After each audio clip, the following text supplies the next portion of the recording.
Hey, thank you for the galaxy. Thank you for the galaxy. How is everyone doing this evening? How's everyone doing? So, guys, as we get in, tap the screen, share the live, do all the wonderful things. Uh, I know things look a little bit funny, right? Because it's a different look and we're doing something different. And everyone may be a little bit confused about what this is because, at the top it says late nights, debate me, bro. But I promise you, there's a method to the madness. This is absolutely late nights with Santana. So with that being said, we're going to go ahead and kick it off. And if you don't mind, tap the screen, share the live.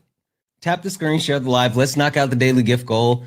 Let's knock it out a couple of times. Send your daily heart meets only one coin. It'll help boost the live and push us out to the FYP. And we're going to get into it. Let's hit the intro. Yeah, this ain't your regular panel. Nah, we speak the truth. Late nights with Santana and Mama Jones watching.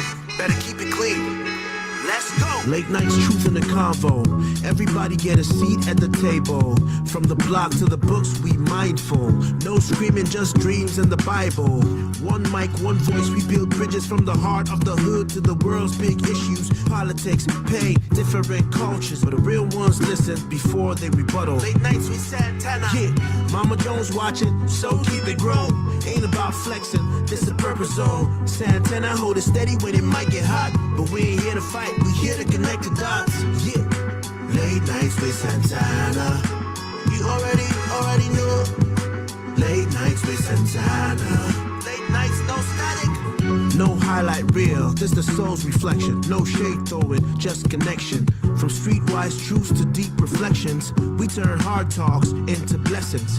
They say they run a game, we build new rules. We here to heal, uplift, and break the old rules. They kept us boxed in, divided by fear. But you find us lined up when the truth appears. Yeah, weekly topics, hearts wide open. No judgment, just motion. Real ones are talking, no cussing. Cause Mama Jones still watching, no frontin'. Yeah, late nights with Santana. You already know.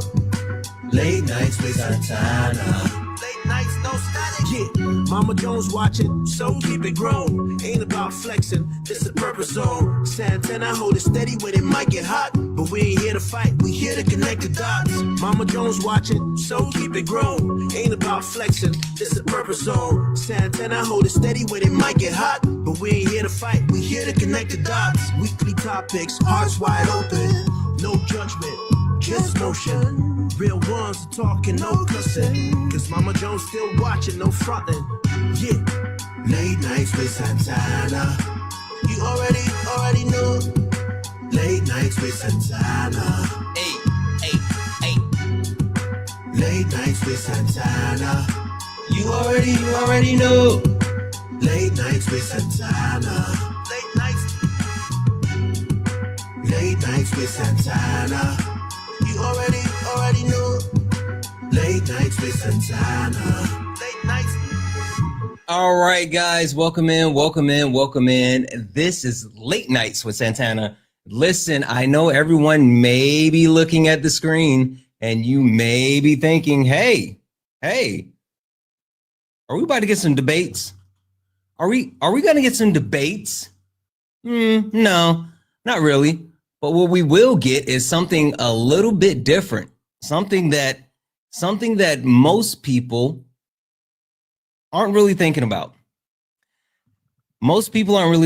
So first and foremost, yes, Santana, I do have my own theme song. I have multiple. So this is Late Nights with Santana. This is a panel discussion, and if you are in the request, I want you to be in the request. I desperately want you to join this conversation, but I need you to understand what you're actually joining. This is not actually a debate.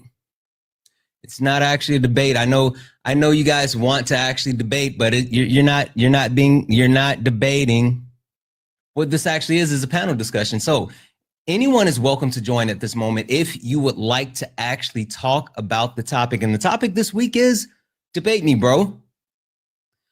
This week, we're going to be talking about debate culture, because I think a lot of people have gotten drawn into debate culture, but with being drawn into debate culture, there has been we've kind of lost the plot, right? That's the problem. We've kind of lost the plot when it comes to debate culture. And so we tend to see that certain people are willing to debate topics when it comes to basically people's humanity. And so therefore, this conversation this week is going to revolve around multiple things. First thing we have here is why debate, which we're going to take a moment to actually talk about the actual purpose behind debating, the spirit behind debates, and what we are looking to actually accomplish when we actually debate. We're also going to talk about knowledge is key. Why is it important to actually know what you're talking about when you debate? Why is it actually important to have information, facts, and knowledge when you debate? Next, what's off limits? I know there's a lot of people who are just like, oh, I'll debate about anything. I'll debate about anything. But there should be certain things that are off limits. There definitely should be things that are off limits, but I think that there's nuances to off limits and what does that mean? And we're going to look at that. We're going to definitely look at that. And last but not least, we're going to look at proving your point. And what proving your point actually means is, how do you actually get a positive point across? How do you get a positive point across while ensuring that the debate is worthwhile? So, with that being said, we're going to start bringing people up. We're going to start bringing people up. And when I bring people up, please realize that while you are on this panel, this is a panel discussion. This is not a debate. This is not a debate. So when you get in here, do not come in and immediately think that you're going to actually just get to it. We will have decorum. We will have decorum. We will have respect. We will have conversation. So if you are in the request and you want to actually join this conversation, it does not matter if you are a quote unquote friendly or op. It's about you adding perspective to the conversation about debate. So I'm going to start bringing people in. And as I bring people in, please mute yourself. Please mute yourself. And we're going to go ahead and get this conversation going.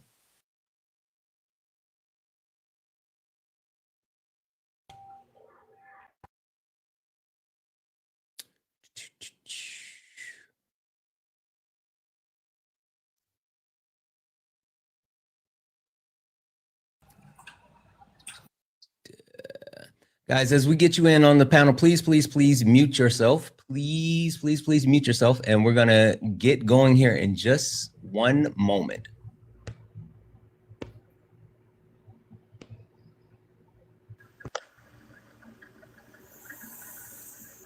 All right. Perfect. All right. Perfect. All right, guys. So we're going to go around the horn and we're going to do a quick introduction. And with that quick introduction, I just want to get a understanding and a perspective as far as, you know, where you land on this overall topic. So I'm going to start at the top and I'm going to go with Bretta. Bretta, how are you? I'm well. How are you? Wonderful, Bretta. Bretta, I already know this, the answer to this question, but for the people that are watching, are you someone that actually engages in quote unquote debate culture, i.e. debating online? Yes. Okay. And why so? Out of fear. Really? Yeah. I kind of want you to expand, but I want to kind of leave it there because that's a hell of a teaser, or heck of a teaser. Sorry, language. Okay, hold it. Don't tell us why. Perfect. All right, MTC, how are you? Hey, what's up, Santana? Thanks for having me back. Absolutely. MTC, are you someone that actually engages in debate culture and actually debates online? I do not as much, but I do sometimes. Yes. Okay, perfect. And why? I would say, especially right now, it just feels important. Okay. All right. Perfect. Give me 1 second here. Thank you. Next we have Gemini. Gemini, how are you? I'm good. Wonderful. Gemini, are you someone that actually engages in debate culture? Yes and no. Okay. Tell me, what do you mean by that? I'll debate fun stuff. I don't believe in debating facts or human life. Okay. I Perfect. don't believe in debating something that like will harm a person negatively, because to me that's just, I'm not negotiable on that type of stuff. Okay. Perfect. Thank you so much. All right. And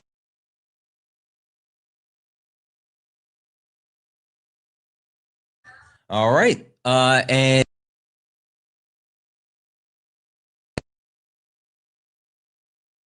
all right. And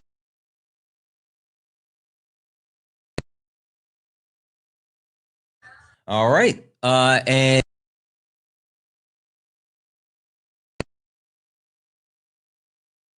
all right. And That much. Yeah. No, that's something that a lot of people are saying. That's another reason I wanted to have this conversation. All right, perfect. Give me a moment. Yanni, how are you? Hi, can you hear me? Yes, I can. Yanni, are you someone that engages in debate culture? I definitely have a tendency to argue with people in the YouTube comments occasionally. And I try to convince people in my personal life, but other than that, that's about as much as I do. Okay, perfect. Thank you so much. Give me a moment. The Porsche one, or the posh one. Sorry, the posh one. How are you?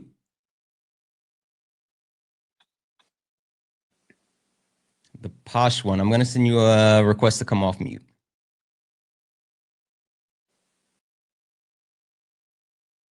The posh one going once. Oh, there you go. Hi, how are you?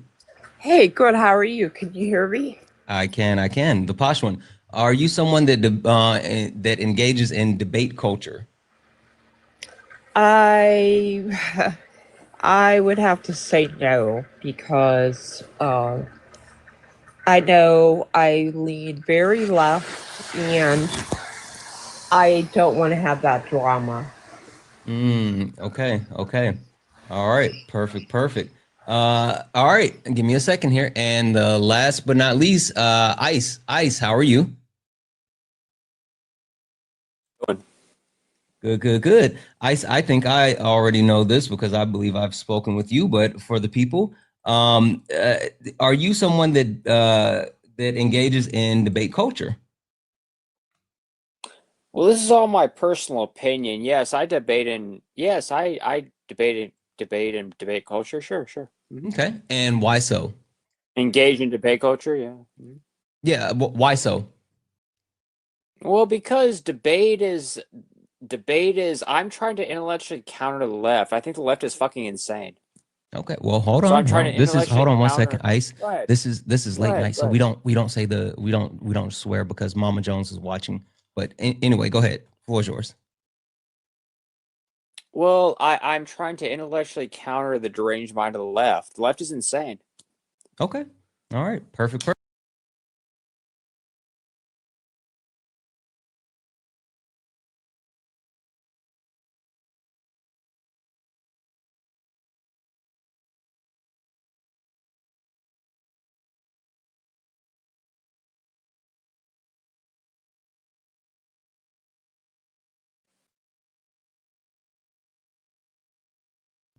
All right, perfect. Sorry, guys.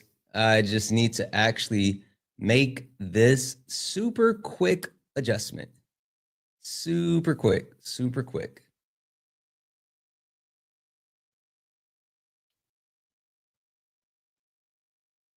All right, perfect. All right, we are good to go. All right, so we're gonna go ahead and get into it. Before we get ready to get started, Just a couple of things, a couple of reminders for the people that are watching, for the people on the panel. Guys, please be mindful of using TikTok friendly language. What does that mean? That means using words like pew pew, unalive, mustache man, C19, all of those words that actually protect not only your TikTok, but the actual live, so we can continue to have the conversation. Also, guys, this is a safe and friendly community. What does that mean? That means that we don't deal with any of the isms. Racism, sexism, classism. We also don't do any of the phobias, homophobia, transphobia, none of that. We don't play that on the panel nor in the chat. Speaking of the chat, the caps are for mods. Please do not use caps, because using caps will draw my attention away from the panel and to the chat, and we want to be able to have this conversation. Last but not least, guys, we do have a nightly donation goal. So if you would like to support the live, if you enjoy the information, education, entertainment, please consider donating. If everything is accepted, anything's appreciated. If you're on the YouTubes, what up YouTube? What up Twitch? If you're over on the YouTube and you like to support the live, you can do so with a super chat, and I will read that out. Just like Jason, a $5 super chat to say, "What's up, Santana? You my biggest op. You told my homeboy. Wait, hold on. We told you homeboy left. I'm so confused as far as what you're saying. What's up, Santana? You my biggest op. We told you homeboy left. I'm on your butt now." I don't know what you're saying, Jay. Oh, you said homeboy left. Oh, you talking about, and you didn't. Nah, Jay. Yeah, you're the biggest op. W's in the chat for Jay. All right, we're gonna go ahead and get started. And I want to start with the actual why debate. And I'll speak for myself first, and I really want to come back to Bretta, because he said something that was super interesting. But I remember debating as young as like 7. I remember I used to be in the barbershop, and one of the best places for us to get a debate was in the barbershop. And we would debate each and every aspect of sports. And it was so much fun. And then I grew up watching different debate sports shows. I used to enjoy Cold Pizza. I used to enjoy Around the Horn. I used to enjoy First Take. And those different types of debates is what always got me going. I used to really enjoy the debate about, I would say, LeBron, Kobe, really, because Kobe was my guy, right? But then when it came to politics, I was never a political debater. Even when I started doing lives, it wasn't about debating politically, but I saw the aspect of political debates, and it was intriguing. And not only was it intriguing, but it was something that I wanted to actually partake in. So I did. Now, the thing that I've learned about debating with politics is it's a different ball game, because people tend to think for some reason that it's a quote unquote sport. And we're going to dig into that, but I have a problem with that. But I want to come to Bretta first. Bretta, you said that you debate out of fear. What did you mean by that? I think the narrative of your side is growing steam. I'm very scared of just not giving clarity to the misinformation that is espoused. And, you know, it's 1 year right now, a year and a half in the middle, and before you know it, we're in the election cycle again. Okay. So, the idea of Gavin Newsom getting up there is very scary to me. Mm-hmm. And I try to keep up with the information and contest misinformation as best as I can. Does it feel sportish? Only because I win all the gold medals. Interesting. Okay. All right. Well, I mean, that's a perspective. Got it. All right. Gemini, I want to come to you because I know you said that you debate things that aren't necessarily, the human rights or things like that, but you debate fun things. What's your thoughts, right? When you have certain things that you're willing to actually engage in, but then you have Bretta, who is clearly making a statement that he has a purpose and he's quote unquote combating the left with his whole process of debating. What do you think about that? And does that ever give you cause for pause to say like, hey, maybe I need to push back on his side or that narrative, or where do you land when you hear things like that?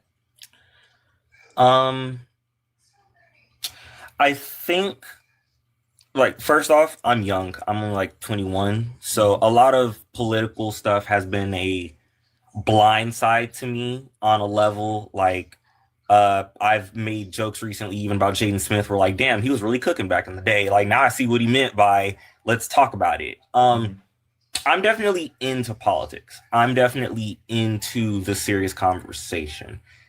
I think it's probably my perception of debate, as far as, like, obviously debate doesn't mean argue, but to me, when you debate, you're here to prove something right or wrong with said facts. And to me, both parties need to agree on what is or isn't the facts. Like, joking example, like, I debate anime. I'm a nerd. So if you want to argue with me on who'd win in a fight, Naruto or like Ichigo, I'm a person where, okay, let's lay down the facts. What can we agree on? What can't we agree on? What is the determining winning factor? A, B, and C. Now, when we argue, it needs to go along that. The reason why I say I don't do it as far as like a serious, which like political, is because to me, there should be a set level of clear facts of what is or isn't good or bad. And I think nowadays in our current political sphere, no one's having that true, like, there's a lot of biases I see, if that makes any sense, without like rambling it. I feel like there's a lot of bias that goes into political debates where we start to lose the facts. We start to lose what is the reality, to the point to where we're just arguing. And I'm a left-leaning person, so I'm not trying to say this as like, oh, I believe the left is always right and the right's always wrong. Like, no, but there definitely is a clear like side that isn't seeing the true reality or facts, or where the facts doesn't matter, to the point to where no. when we start debating people's lives, it's no longer there. I get it, and I agree. Okay, give me a second here. Ice, I want to jump down to you. I want to come to you, because so I want to kind of trail on to what both Bretta and Gemini just said. So Bretta is saying that he debates because he wants to push back on the rhetoric that actually is being espoused by the left. And Gemini more so highlighted that in any type of actual debate, there needs to be a common agreement of facts, right? What the actual facts are. As someone who partakes in debating online, and you tend to debate the left, do you think that there's a need to have an actual understanding of what said facts are in order to move forward with an actual debate? Or how do you set the groundwork and to ensure that you're going to have a fruitful debate? Yeah, I agree with you. We need to agree on the facts. Sure. We have to agree on facts. Yes. Okay. And is that something that you go in and you say like, hey, okay, better question. What if you, let's say you're debating someone and they say something that isn't necessarily based off of facts, or let's just say, for example, you and I are debating sports, right? And we're debating who's the greatest basketball player of all time. And I say that I think it's Muggsy Bogues, right? Even though like we're sitting here and we're talking about something that's opinion based, but Muggsy Bogues isn't in the general conversation. How do you handle that? Because there are times where people make outlandish statements that completely go outside of what would be considered to be facts. How do you deal with those type of situations? Well, there are facts and there are opinions, right? So Mm-hmm. the sky is blue, right? That is a Mm-hmm. fact, right? Mm-hmm. Okay, but if you say that your favorite ice cream is vanilla or chocolate, that's an opinion, right? Mm-hmm. Yeah, so we have to have a shared reality, don't we? Yeah, absolutely. Yeah. So this is where I think the problem comes in with the left and the right. This is the problem. Mm-hmm. Okay. Because look, if you say that things are socially constructed, Mm-hmm. what is a social construct? So are you saying that we should actually set the understanding, or you know what? I think you're leading into something that I wanted to get into next. Hold that thought, Ice, because that's actually a perfect segue. Give me a second here. Go ahead. MTC, I want to come to you because Ice actually has a really good point, right? When you start talking about like, oh, we're gonna debate this and we're gonna say, oh, you know, this is this or this or that, right? And he specifically mentioned the social construct. And I think that leads really well into my point about knowledge is key. And I think a lot of people are way too comfortable debating things without having an actual understanding of what those things actually are, right? So, first and foremost, why do you think it's necessary for people to be educated on any topic that they're prepared to speak on? And then also, should we normalize not talking about stuff that we don't actually know anything about?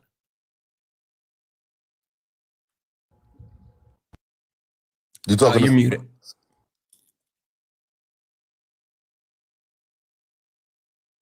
I can see you talking. I can't hear you. Can you hear me now? Yes. Okay.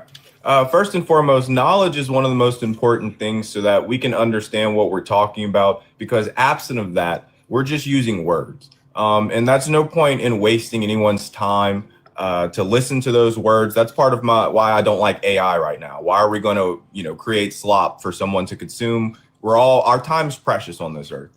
Secondly, should we talk about things that we don't have knowledge about? I wouldn't necessarily say that, as long as we admit, frankly, up front that our knowledge may be lacking. And if we're approaching it with the intent to learn, then there's no problem discussing matters that we don't understand.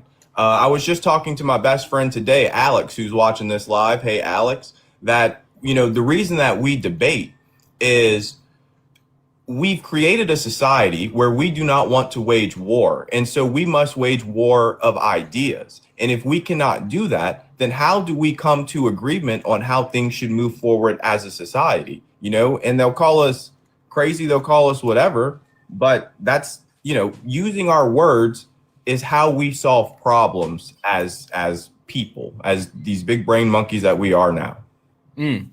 Okay.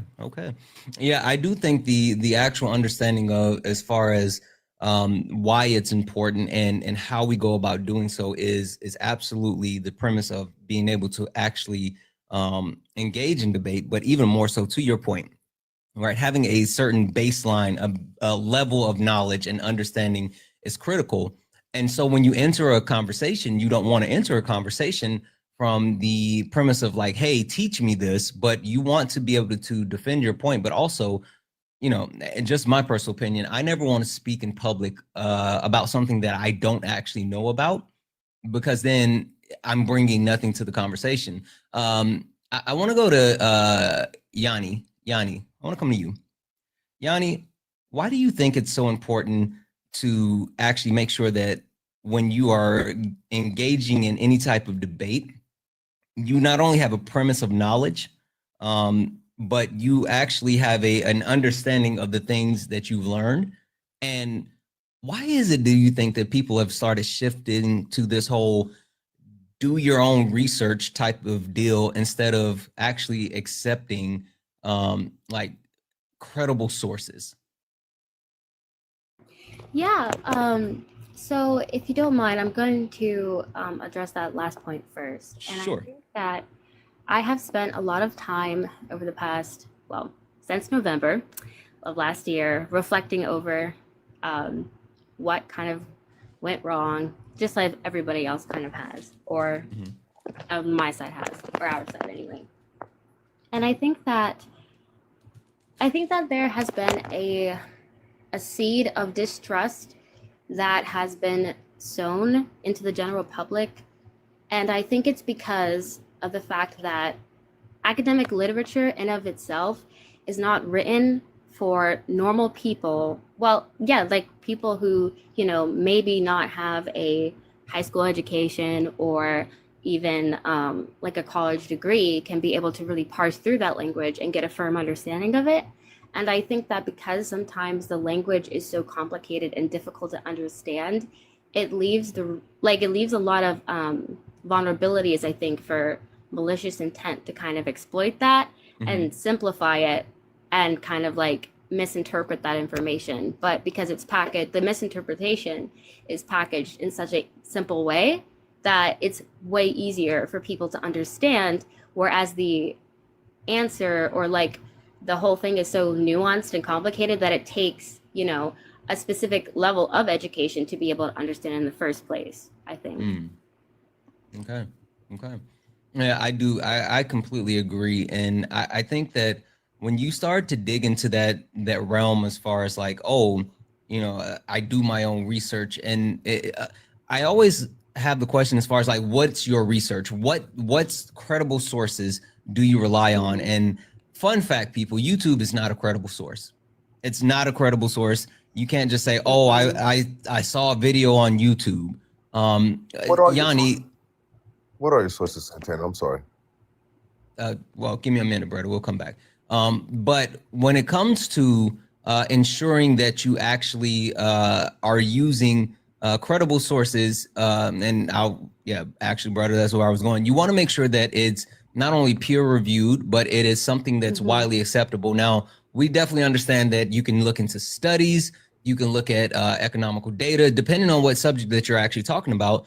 And then even when it comes to proving a point, you can utilize different sources, different outlets. I think it's important to know the difference between firsthand, secondary, and tertiary as far as any type of information or source.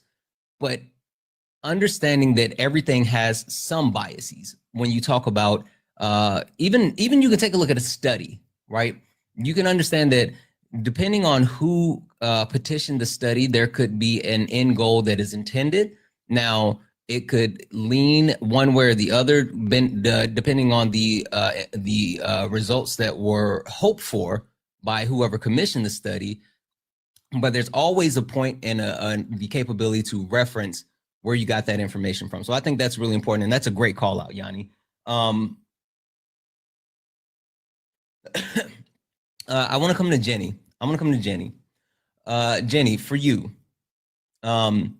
why do you think that so many people have made that shift though towards like, I'm not going to necessarily trust these actual sources, and I need to go down the rabbit hole and find some type of alternate, different, fringe-like resource to prove what I think?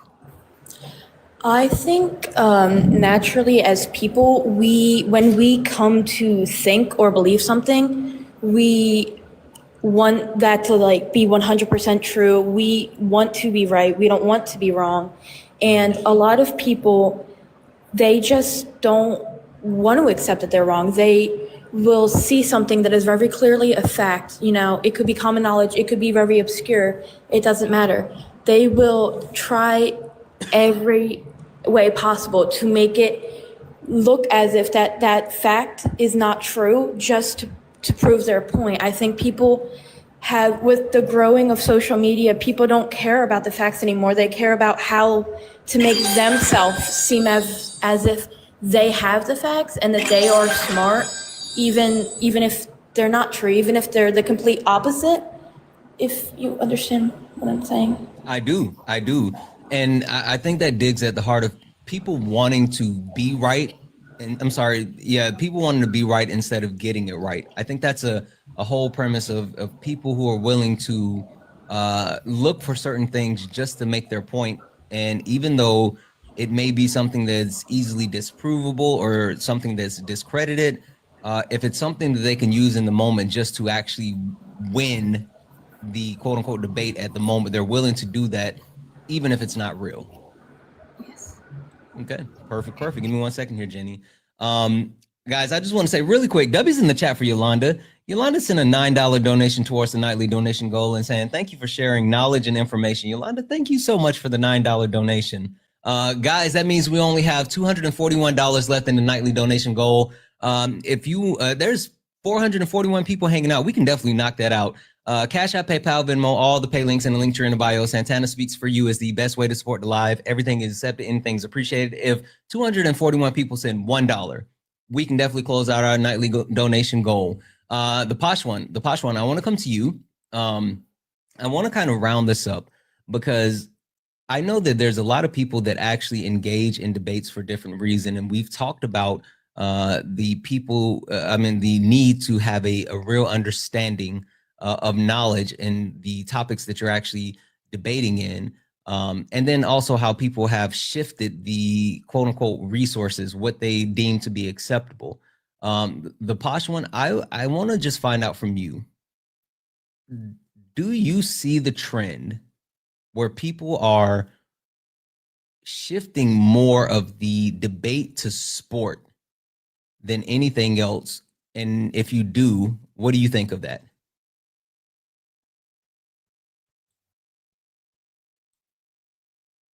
I'm going to send you a request to come off mute.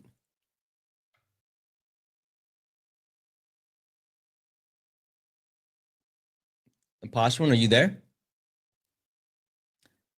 Posh one going once. Posh one going twice. Okay, I'm going to drop you down. All right, I'm going to drop you down. All right. We are going to keep it moving here. And I kind of want to actually introduce another school of thought. I want to introduce another school of thought. And Yanni, I'm gonna come to you first, and I'm coming to you first for a specific reason. Yanni, are there certain things that you think that should be off limits when it comes to debates?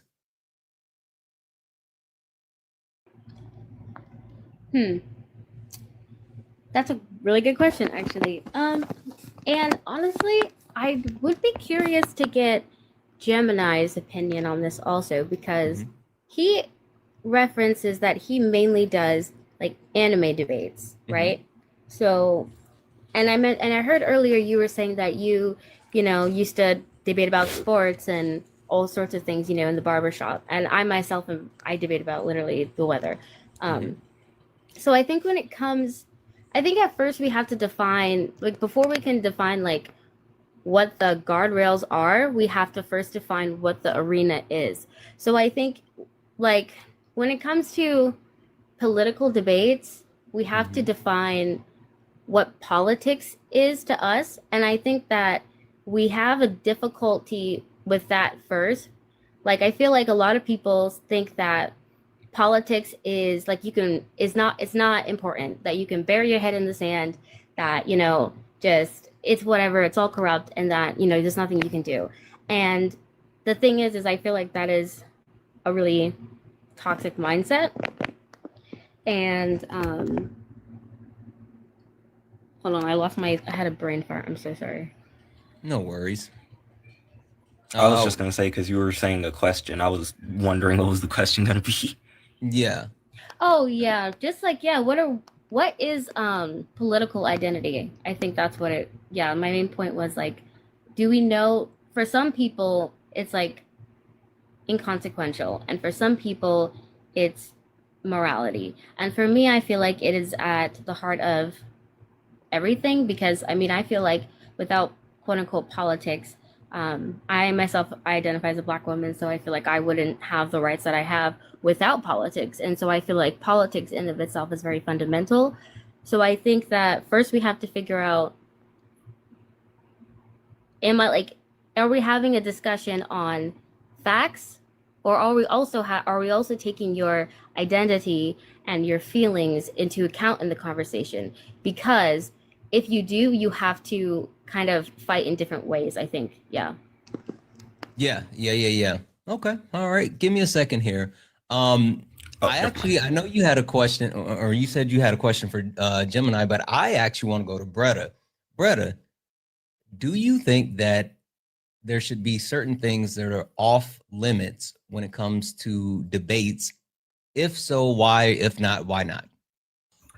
I don't think there should be anything that you shouldn't discuss. You shouldn't be able to discuss. I think that's like a shield to try to stop something and stop a conversation or a point you can't contest, you can't explain, or you can't stand by.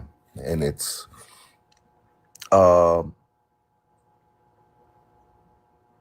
it can lead, it can escalate things. You know, What do you mean? if we can't discuss it? You know, I mean, speaking towards MTC's point, we are not trying to take it to a violent level. We're trying to discuss these ideas and maybe come to a middle ground somehow, somewhere, right? Because we got to live together at the end of the day, but everything should be discussed. Okay. Because it's not going to go away just because it's not discussed. Okay. No, that's a Can I that's actually a say good something point. to that, Santana, real quick?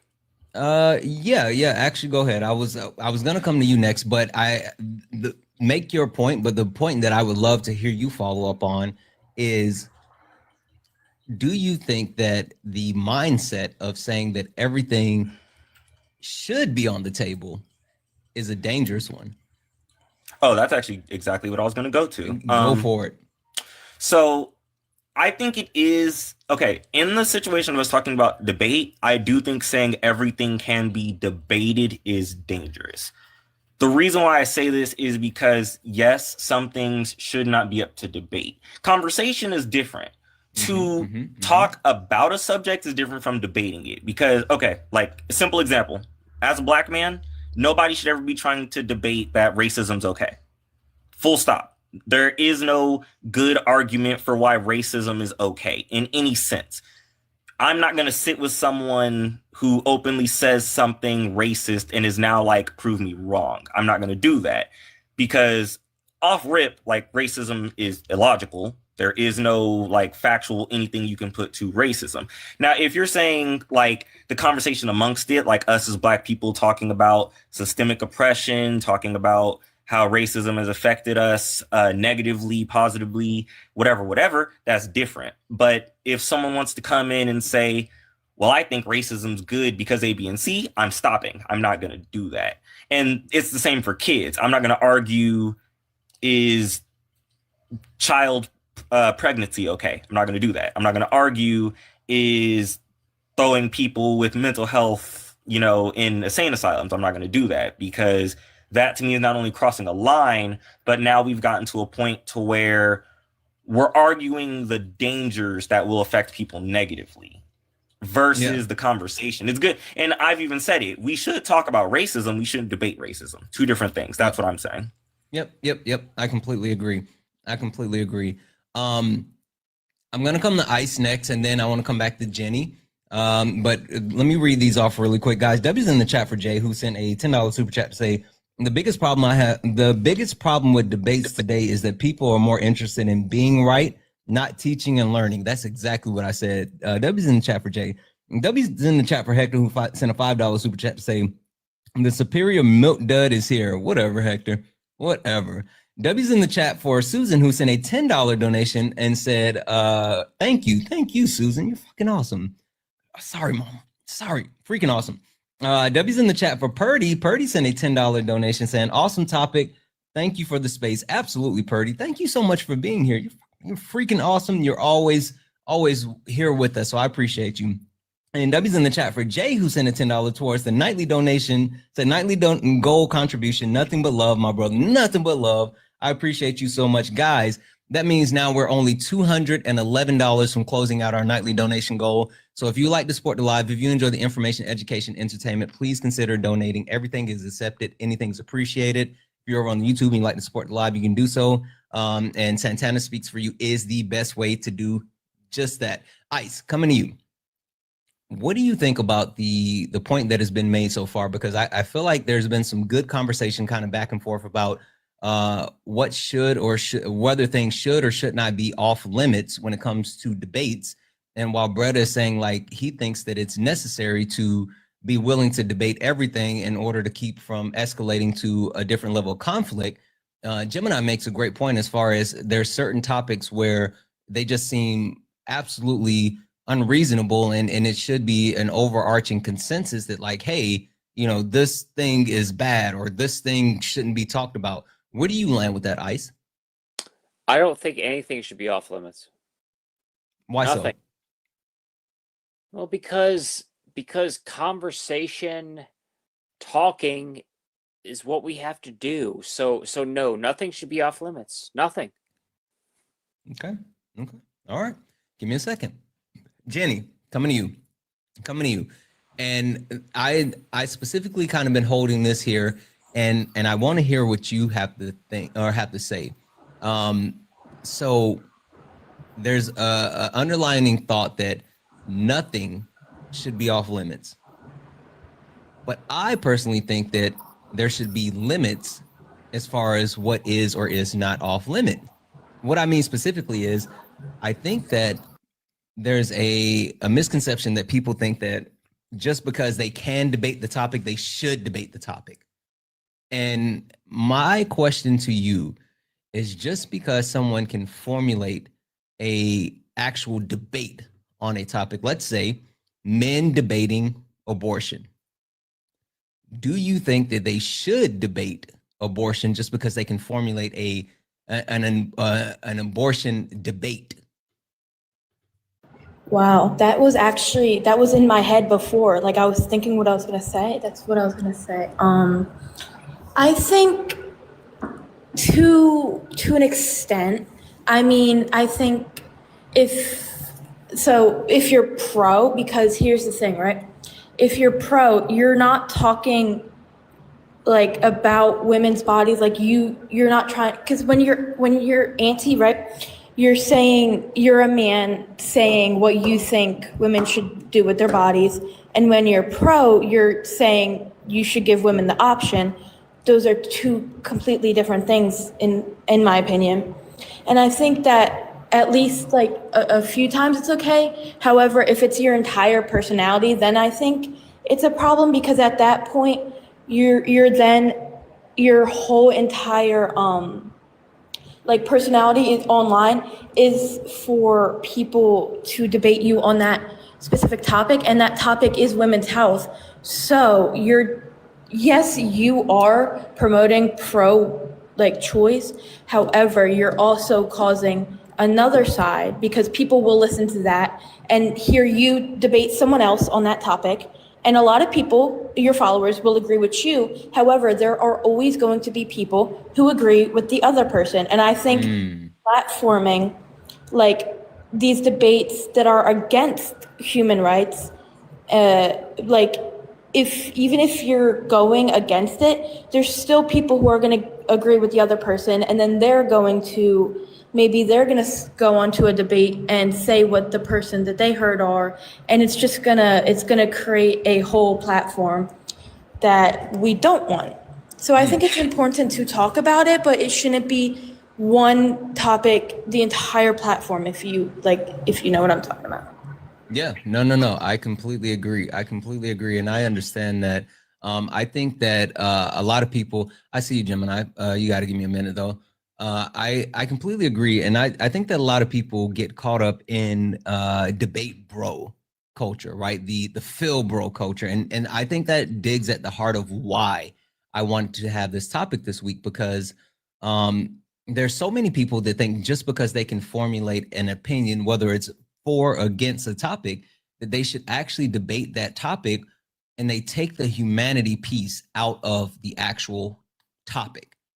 And so having this conversation around abortion when it comes to men, it's not something that I partake in at all. Now, I am a part of debate culture myself, and I have debated abortion, but I had to actually take a step back and say, you know what? Maybe I shouldn't be necessarily talking about this. I shouldn't be debating this. And even more so, I have taken a shift towards like this stands instead of that stands. One second. Allie, you don't tell me who's next.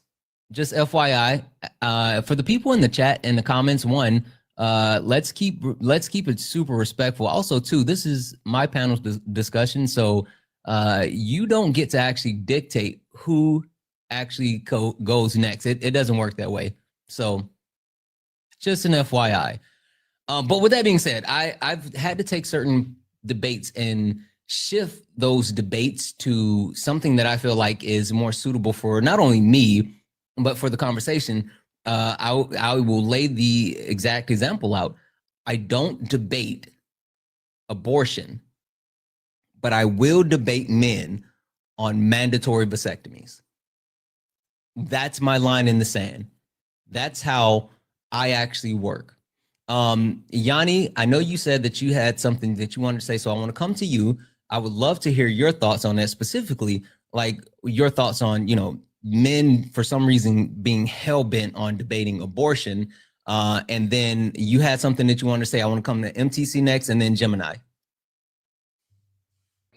Okay, yeah. Well, what I wanted to kind of like ask Ice, but it was kind of to point out a broader point that actually reflects on exactly Gemini's point earlier. I think that as a society, we have evolved past arguing on whether it's okay to harm others. And I think that that needs to be the anchoring point in our conversations. Like, as Gemini says, if someone's going to debate whether, if someone's going to say racism was okay, walk out the conversation, it's done. If someone wants to say, yeah, I can punch you in the face because of XYZ, it's okay, all right, whatever, I'm not having this conversation. You know what I'm saying? Mm-hmm. So I kind of think that we need to really hammer that point home a little bit harder. I think that especially with like ICE raids and things like that, and I've had so many discussions in my personal life about immigration, and I think we're missing the point is, like you said earlier, the humanity of it. And it's like, regardless to whatever harm that you think is happening, is it okay to do these horrible things to these people? Like, we just need to get you to answer this question first. Like, do you think it's okay? Because if you do, then there's nothing I can say that will change your mind. And I think that abortion is a very similar topic. I think that is very similar. Do you think it's okay? Like, especially, I frequent Dean and Parker's debates often. And one thing that always like kind of frustrates me a little bit is that people, like, they'll argue. At one point that Dean and Parker often make is that, is it okay, like, for victims of rape, to be forced to carry on a pregnancy? And oftentimes the person will say, is it okay to sacrifice, one life for another life? Well, I've also listened to abortion arguments my entire life, and I think that at the end of the day, like, until we can decide, until you and I can agree on what the definition of life is, this entire conversation is not going to go anywhere. And if you won't agree with like that, my life is like more valuable, is like, if you can't agree with me that my life, which is proven to be valuable, is different from this life that you're speculating is valuable, then honestly, I can't have a conversation with you, because I can't get anywhere with that. Yeah, I completely agree. And I think, and so you're digging right at the heart of a couple of things that I am going to next. And I think that you're spot on. But I'm going to hold it. MTC, I want to come to you. What do you think about that? Because again, there are a lot of men that do actually debate certain topics like abortion. And there are some men that say won't do it, some men that say they will do it. And not just thinking about abortion, right? Because there's a couple of different topics that I feel like should be quote unquote off limits, but not saying that you can't talk about it at all. But there's certain parameters I feel like need to be in place in order to have that conversation. What do you think? Yeah, well, I would completely agree with you. And I think abortion is a perfect example. It's not something that's up for debate at all, frankly, because if you don't want one, don't get one. It's simply that easy. As a man who can never have one, it doesn't make any sense to me how we're still allowing men, especially in the Lord's year of 2025, write any laws that dictates anything about a woman's body, something that they'll never experience. There's more than enough women in Congress to not have any men legislators taking part in this in any way, shape, or form. It doesn't make sense to me. We got to get that fixed. There's plenty of other things that we could talk about that really shouldn't be for debate, or Oh, I'm gonna get to those things soon. Yeah, that 'Cause I got is not up for debate. Personally, for me, with the pending food stamps apocalypse coming right now, I think food stamps shouldn't exist, and that's not up for debate because food should be free. It doesn't make any sense in a world where we're throwing away. I'm sorry, not a world, a country, America first, in a country where we're throwing away 60% of our food. That's telling me it can be free. It don't make no sense to me. Okay, perfect. Gemini, I want to come to you because I know you had your hand up. Bretta, I'm gonna come to you really quick after that so you can hop in, and then I want to introduce the two new people on the panel. Gemini, floor is yours. No, yeah, I'll get a snip before I like tell a woman what she can or can't do with her body. I'm for real. I personally don't like people telling me what to do. No one's telling me I can't get a tattoo. No one's telling me I can't get a piercing.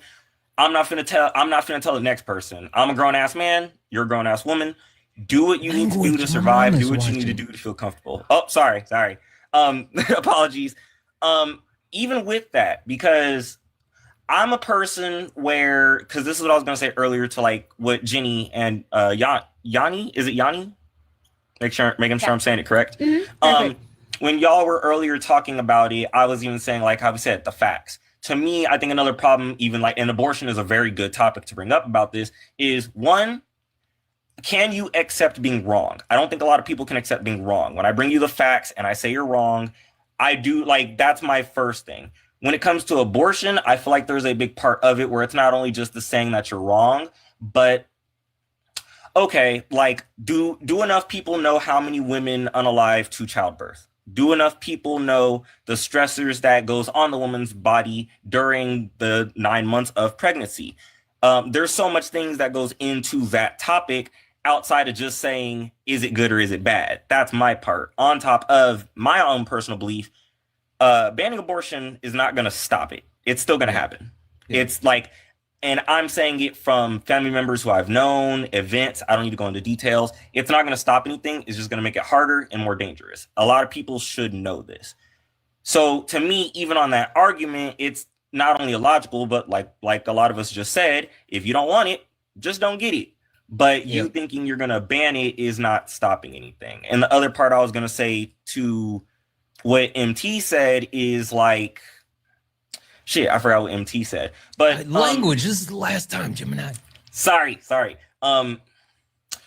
MT said something about it. I don't remember because it took me a minute.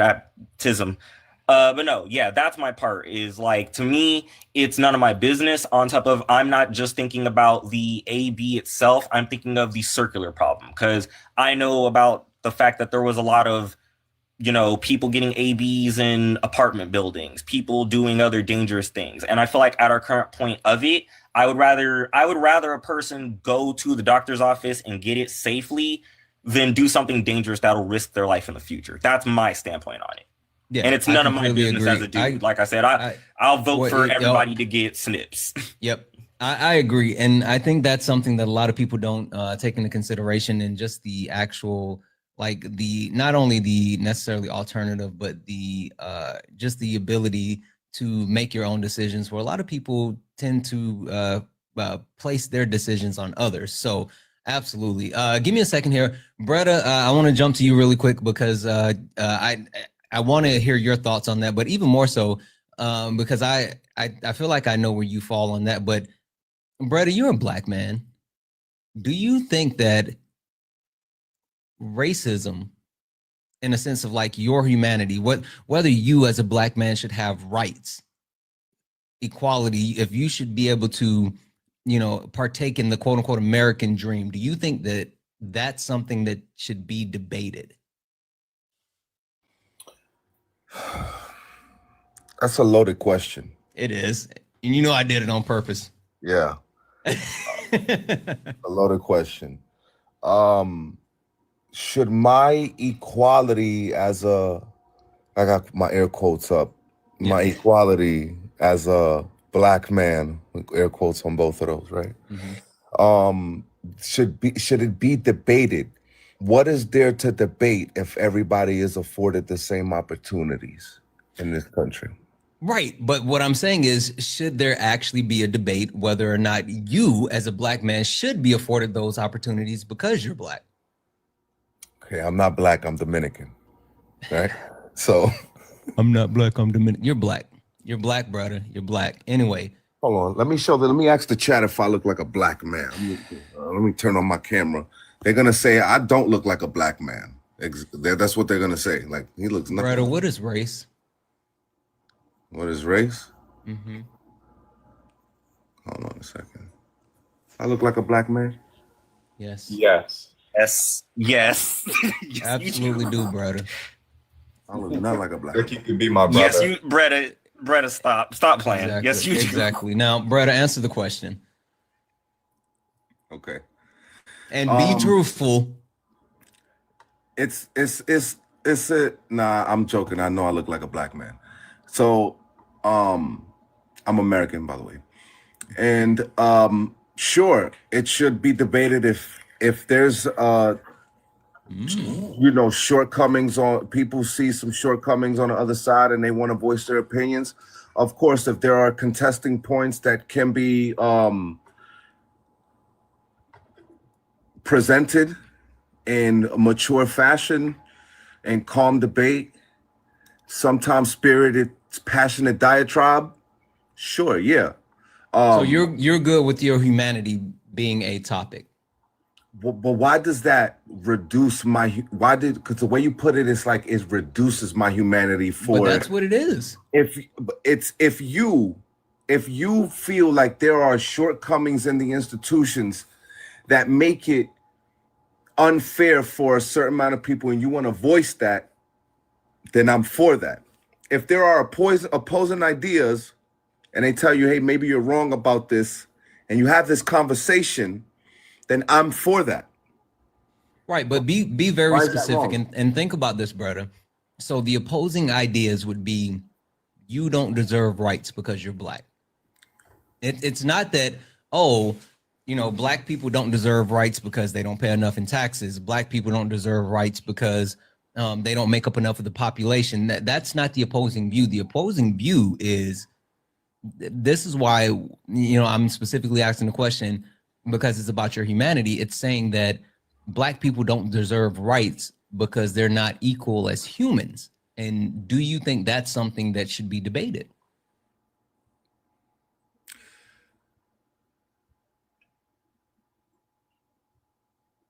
Yes. Okay. All right. Hold on for a moment. All right. I want to get to the new people. First and foremost, Purdy. Hey, Purdy, how are you? I'm well. How are you? Wonderful. Purdy, this is the first time you've ever come on the panel. I've never seen you on anyone else's panel. Have you ever? I've been up in Dean's a couple of times for reference and things of that nature. But normally I stay in the chat and I hype the chat. I know. All right, Purdy. Can you tell the people, because this is something, and I was trying to get it across to everyone earlier, but do you partake in debate culture, whether it be actually, someone who actually debates, or are you someone that just watches other debates? What do you do? So I have done a bit of everything. The debates I've hosted are usually strict rules, like no name calling, very respectful. We like to believe in education, no talking over top, things of that nature.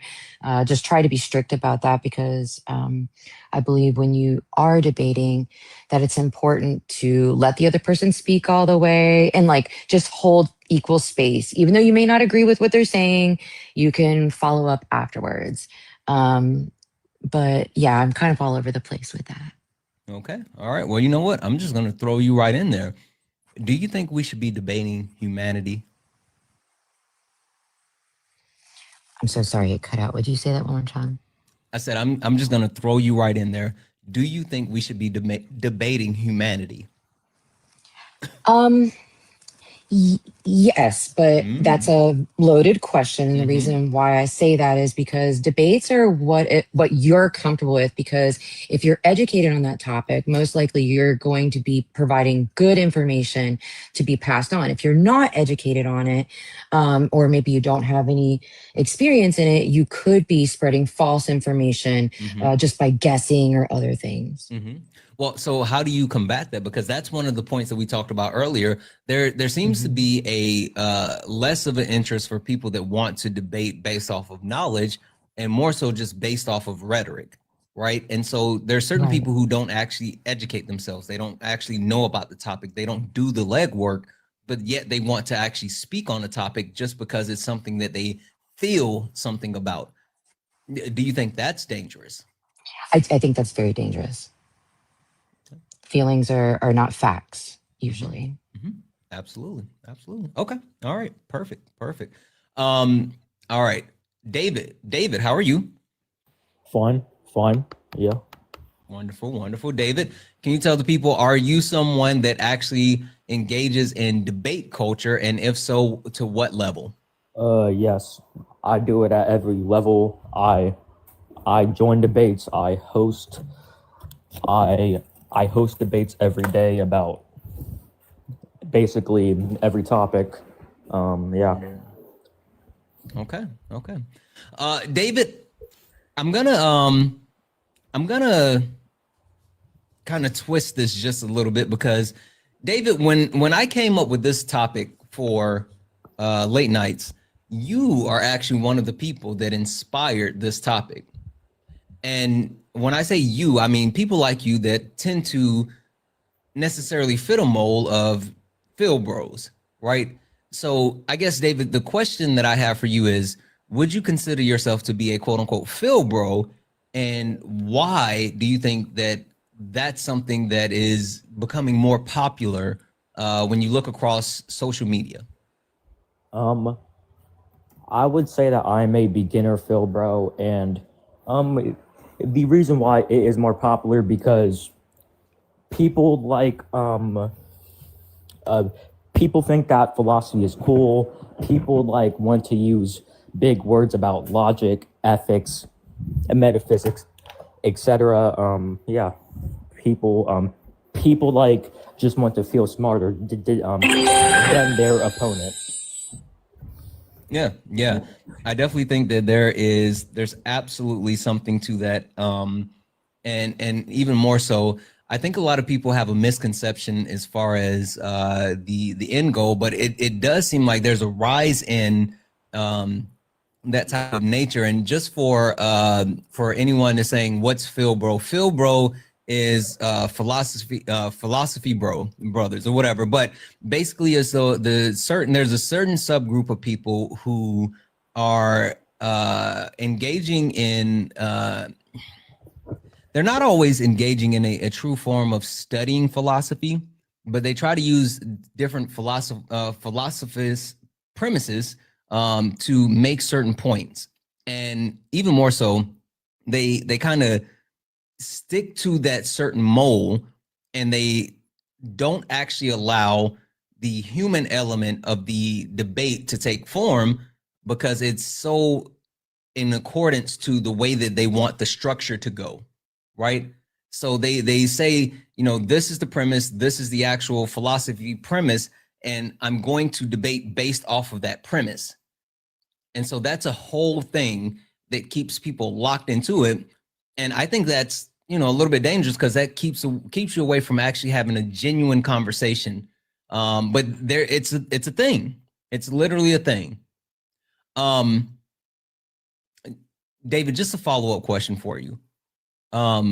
You said that you think that it's more so popular now because of the way that people want to engage and how it makes them feel and things like that. But I guess my question to you is, let's say, for example, because you and I have had this conversation back and forth, and one thing that you enjoy debating is abortion, but I don't debate abortion with you. Do you think that having that type of mindset, being a Phil Bro, is detrimental when it comes to you debating women's human rights? I feel like that we have the right to debate anything, and if you feel like that certain woman's right is like, the unaliving of somebody unjustly, I feel like it is your right to like debate that if you like feel like that. So yeah, it's all. I feel like it is humanity on like both sides, because one side feels like it is women's rights and the like other side feels like it is a mass unaliving. So I would say it's fine. Okay. All right. Hold tight for me just a second here. Guys, massive freaking W's in the chat for Jordan. Jordan sent $100 donation towards the nightly donation goal. Freaking W's in the chat for Jordan. Jordan said, we debated a while ago on Israel. I don't agree with you, but as far as I've seen, you stopped making the claims I had pointed out, where the misrepresentation, which shows to me that you're genuine. Overall, I support what you do and like your style. Hope you hit your goal. Well, Jordan, first and foremost, thank you so much for the donation. Secondly, I don't necessarily remember that, but I don't think that I've made a switch in. Like, I know my philosophy is still the same when it comes to Israel and when it comes to what's happening with the G side in Palestine. So it's always going to be, Bibi Netanyahu's a war criminal. Israel is a terrorist state, and free Palestine till it's backwards. And that's something I don't shift on. But with that being said, if I have said something that misrepresents any type of information or argument or whatever the case may be, I am never above correcting what I said or anything that that is not right, because I never want to spread any type of misinformation. No way, shape, or form. But my core principles and fundamentally who I am and what I believe, especially what's happening in Gaza, has never and will never change. So, but W's in the chat for you. Thank you so much for that. I really, really appreciate it. Guys, that means that we only have $111 to close out the nightly donation goal. There's 630 people hanging out. If 111 people send just $1, we can close out our nightly donation goal. Cash App, PayPal, Venmo, all the pay links in the link tree in the bio. Santana Speaks for You is the best way to support the live. Everything is accepted, anything is appreciated. If you're over on the YouTubes, you can send a super chat and I will read that out. All right. So I want to go to MTC and then Yanni. I know both of you had something that you wanted to say. And then I'm going to actually start looking to rotate some of the panel, because we have quite a few people in the box that want to get in on the conversation. So MTC, you first. What was the question? I was told that you had your hand up in the comments for something that you wanted to add. I understand.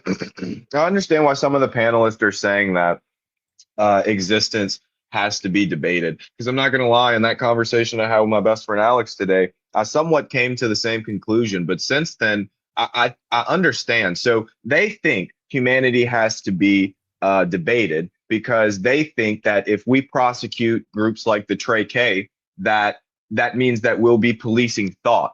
But realistically, it made me realize that humanity is actually not up for debate at all. And we don't have to pick and choose and say that, these people are that people, because we know that we're all human. This is science. This is accepted fact. There's absolutely zero debate. There's zero separation. We are all human beings, and we know that. So we actually can prosecute groups like the Trey K, versus where they want to sign an executive order and say that they're going to prosecute, Antifa. That doesn't. It's because there's obviously a difference in the ideology. And I think that's where people get confused, and that's where they don't want to prosecute the ideology, because they think that it can be turned against them. But realistically, there's no debate about humanity. It's that simple. So if I feel like I might have summed up maybe what they were thinking. I don't know if they want to, come in on that. I feel like that's why, they feel like. And this was in reply to Purdy, right? It was in reply to I think in Gemini, or was it Breda? Yeah, it was Breda at the end because he thought about it, Breda. He thought about it, Oh, and okay. ultimately he said yes. And that's why, because we think that we have to debate humanity because then they can police our thoughts if we say no. But realistically, we don't have to debate humanity at all. It's not a debate. We know every single person on this world is a human being. There's no debate about it. So any sort of, thoughts other than that is wrong. Any sort of action or assembly for that is wrong. It's that simple. Bretta, what do you think about that? That wasn't the premise of your question. When you said, are you going to debate humanity? You didn't say whether people are less human. You saying it was pertaining to rights, and that it should always be allowed. Now, are facts that we're all human? So you can't debate fact. I can agree with him, but that doesn't speak to the conversation we were having earlier. Well, and maybe it got lost in translation a little bit, but yes, the reason why I said rights is because of humanity, meaning that the reason why the the debate about whether you should have rights is because you're looked at as being less human. And that was the premise behind what I said, as far as like, do you think that humanity should be debated? Like rights, we have the right to vote right now. And I was questioned on, they said, they're trying to undo the Voting Rights Act. Do you agree with that? And I told them, I never agreed. I fundamentally, let me just keep that. I just disagree that we're a democracy. And since I believe we're a constitutional republic, we should go back to where landowners and homeowners voted. Okay, I guess let me bottom line this, because I want to bring it back, brother. That's me reducing people's humanity, because I say that. Brother, I want to bring it back, because I'm not talking about like that type of rights. I need you to hear me when I'm saying this, because again, I don't want this to be lost in translation. I said this the first time, but I need you to truly hear what I'm saying.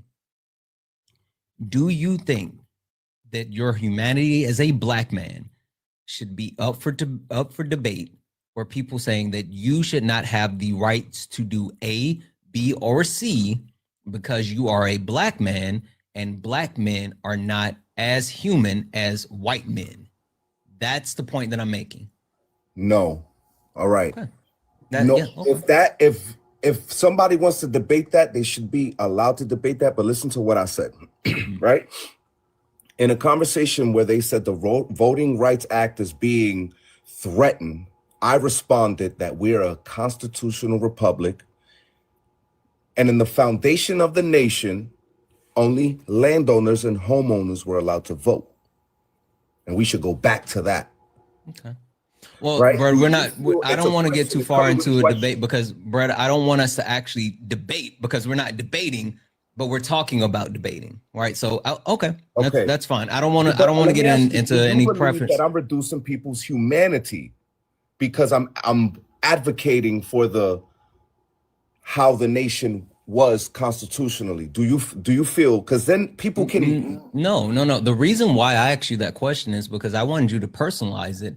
It was really to make you be able to look at a situation where now you're in the box and you're looking at it, because the original premise of it was the idea that men tend to enjoy debating abortion when they actually don't have the ability to conceive, to actually go through the actual ups and downs of carrying children. But some men love debating abortion. The only reason I switched that up on you is because I wanted you to personalize that as far as being a black man and having someone tell you that you need to debate me on whether or not you actually need to have rights because you're black and you're less than. So it's not about me saying that you did anything. It was literally just trying to get an understanding from you. It's already been debated, and because it was debated, it was then enshrined in the Constitution and codified into law. It doesn't mean that people don't debate that. Or maybe it's so old that it's revised status. It might be revised status. But the point is, Brett, it was debated at one point. That's what I'm saying. Brett, this is not a debate. Let's make sure that we're not talking over each other. You know how late nights go. Sorry. You're good. The point that I'm trying to make is that, like, and I'm not even necessarily talking about you specifically, right? But I'm talking about people, even to your premise, they take like the 14th Amendment, and they're still willing to debate whether people born in this country should have birthright citizenship. And so even though we say, something's enshrined into the Constitution, it doesn't mean that people aren't willing to actually still debate whether these people that are born here who have parents of undocumented immigrants are less human than, American born people. And then they say that they shouldn't have rights. So that's a whole thing. But anyway, I don't want to get bogged down too much. I want to keep it moving. MTC, thank you so much for coming up. I'm going to drop you down. I really, really appreciate you coming and hang out with us tonight. Thanks, buddy. Thanks for having me. Absolutely. Thank you. Yanni, I want to come to you because you had something that you wanted to say, and then I'm going to actually swap you out as well. All right. First, I'd like to say thanks for having me. Absolutely. And then, second of all, I think I am seeing through to the heart of why you brought this panel up to begin with. Mm-hmm. And I think it's because right now we are getting like overloaded by just constant noise and constant feedback, constant questions. Like, some people don't know what sources. If we can't figure out what the facts are, right? If we can't decide who to listen to, right? Then let's go back to our fundamental values, what we value as human beings, right? And I guarantee you, right? Like, as people, if we see somebody get hurt in front of us, our instinct is going to be to help them. And I feel like one value you can attribute to that would be caring for others, or even just like, I don't know, just basic empathy. I don't know. But I also feel like Democrats and Republicans, as much as I would hate to admit it, we do have something in common, and we do have the same fundamental values. Like, I'm a die-hard bleeding liberal, right?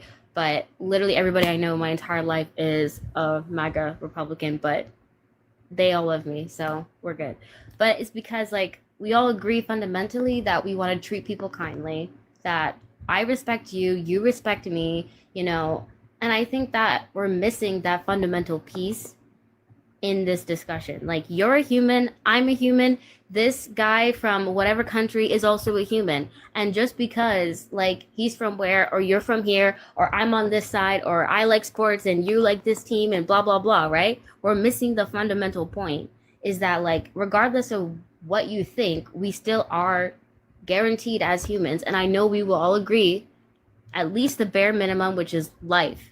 You know what I'm saying? Like, we all agree that we all deserve life, the right to life, period. And I think that is missing, like, from the whole entire conversation, in my opinion. Mm. I think that's an interesting concept. While I think it should be that, I think that's absolutely lacking. And that's one of the reasons why, like, we have to talk about this, right? Right. The fact that there's certain people that don't agree on fundamental principles, and not just in the sense of like facts, right? Because I'm not just talking about an actual debate, but I think even more so, people don't agree to other people's right to life in multiple ways, and that's the problem, and that's something that I think that gets lost when people try to boil the idea of a debate down to just being like just a conversation, or just a sport or whatever, and that's the whole inference behind what I'm saying, right? And I'll give this specific example. Another thing that people like to actually try to debate is transgender people, right? And they try to talk about, well, I don't think that men should be in women's spaces, or there's only two genders. And it's a talking point, but it's steeply rooted in not only hate, but ignorance. And those people those transgender people, that less than 1% of the US population, are being used for a talking point. They're literally being used as a boogeyman when they just want the right to life. And there's the piece that's being missed. Anyway. I wonder if like we should, are we at the point where like if we can't fundamentally agree that people deserve life, like what do we do with that? I think is the question that really needs to be asked. I already know. I was just about to say that. I have a premise, but that's not a night one conversation. You guys don't get to talk about that. That's a night 3 conversation, and that's more so geared around to proving your point. We're not going to talk about that tonight because I have ideas. Apologies. No, you're good. This is going to be a 3-night conversation tonight, tomorrow night, Wednesday night, but we're not going to get to that point. Not tonight. Anyway, Yanni, thank you so much for coming up. I really appreciate you. Thank you for having me on. All right. Thank you. Purdy, I wanted to come to you. I know you had something. David, I want to come to you. You had something, and then I want to introduce the new people that are on the panel. Thank you. I think I wanted to probably clarify. I do agree with you that humanity should not be up for discussion. However, I think with the current day and age that we're dealing with right now, it feels like I'm always discussing it. So I guess that's why immediately I was like, well, yeah, it is, because I'm ready to go up and bat for whatever, to try and help teach empathy or expose other people who are not even able to see different cultures and understand that humanity is important to respect. So I think that I maybe missed the question. I wanted to clarify. Yeah, no, you're good. You're good. And which I appreciate your clarification, but I think it stemmed us in the right type of direction as far as things that I wanted to flesh out, because there's another layer that I'm getting ready to add on here in just a moment. So I want us to be able to actually dig into that next layer. Really quick though, W's in the chat for Jared. Jared's in a $2 donation towards the nightly donation goal, and saying, "You're awesome, man. You inspire me. You inspire me to MAGA." Is that a play on words? W. Okay. I'm a little confused how that actually go, but whatever. Thanks. W's in the chat for Jarrett for the $2 donation. Guys, that means we only have $109 left in the nightly donation goal. We have 616 people hanging out. We can definitely knock out the nightly donation goal tonight. If 102 people just send $1, just $1, we can close it out. Cash App, PayPal, Venmo, all the pay links and link tree in the bio. Santana Speaks for You is the best way to support the live. Everything is accepted. Anything is appreciated. If you're over on the YouTube, you can send a super chat and I will read that out, just like yes, NDD sent a $1 donation over on YouTube. Thank you so much for that. You're fucking awesome. Thank you. Also, guys, let's tap the screen. Let's go ahead and get the likes up to 100,000 likes. Please and thank you. David, you had something that you wanted to add, and then I'm going to introduce the new people after you add what you have to say, and then I'm going to add the layer on. So go ahead, David. Floor is yours. I agree. In principle, we should not debate humanity. But from my side, the right side, we are debating humanity against the left on certain subjects. Have you tried to see our POV?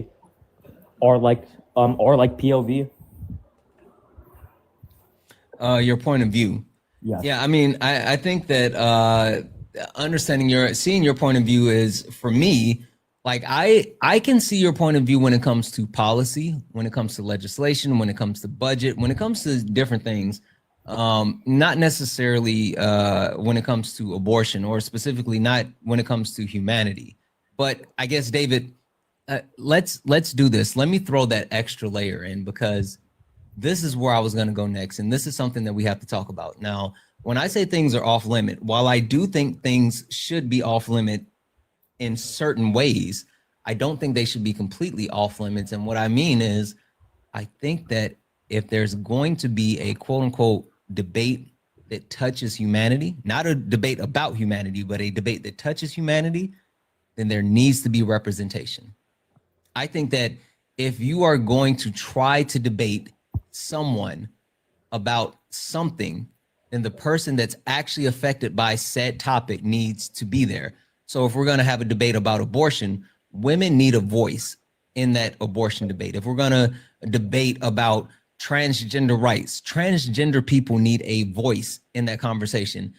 Any type of those type of conversations that occur, while I don't agree or subscribe to those actual conversations, if there is a member of that community that wants to actually engage in that conversation and they want to utilize my platform, if it's someone that I know and they want to utilize that platform, I'll give it to them. I will absolutely give it to them. And I'll give you the specific example. There are a couple of people, everyone knows Eli, right? And whenever someone comes up and they actually are trying to debate me on transgender rights, and I'm not going for that, but Eli is near and Eli pops up, I will give Eli the floor and I will sit back and let Eli cook.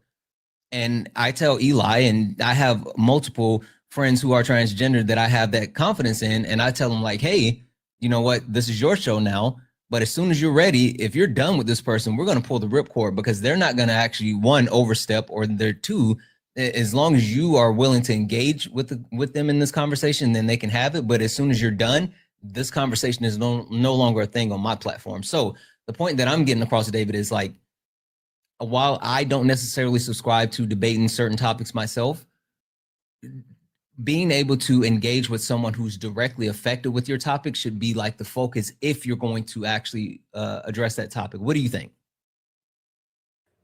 I mean, yeah, that's fine. That's fine. Yeah. Okay. All right. Give me a second here. Jamie, I want to come to you and then I'm going to swap you out. What do you think about the next level? Do you think that there should be more so of a tolerance, I guess you can say, to engage in certain topics if there is proper representation when it comes to that topic?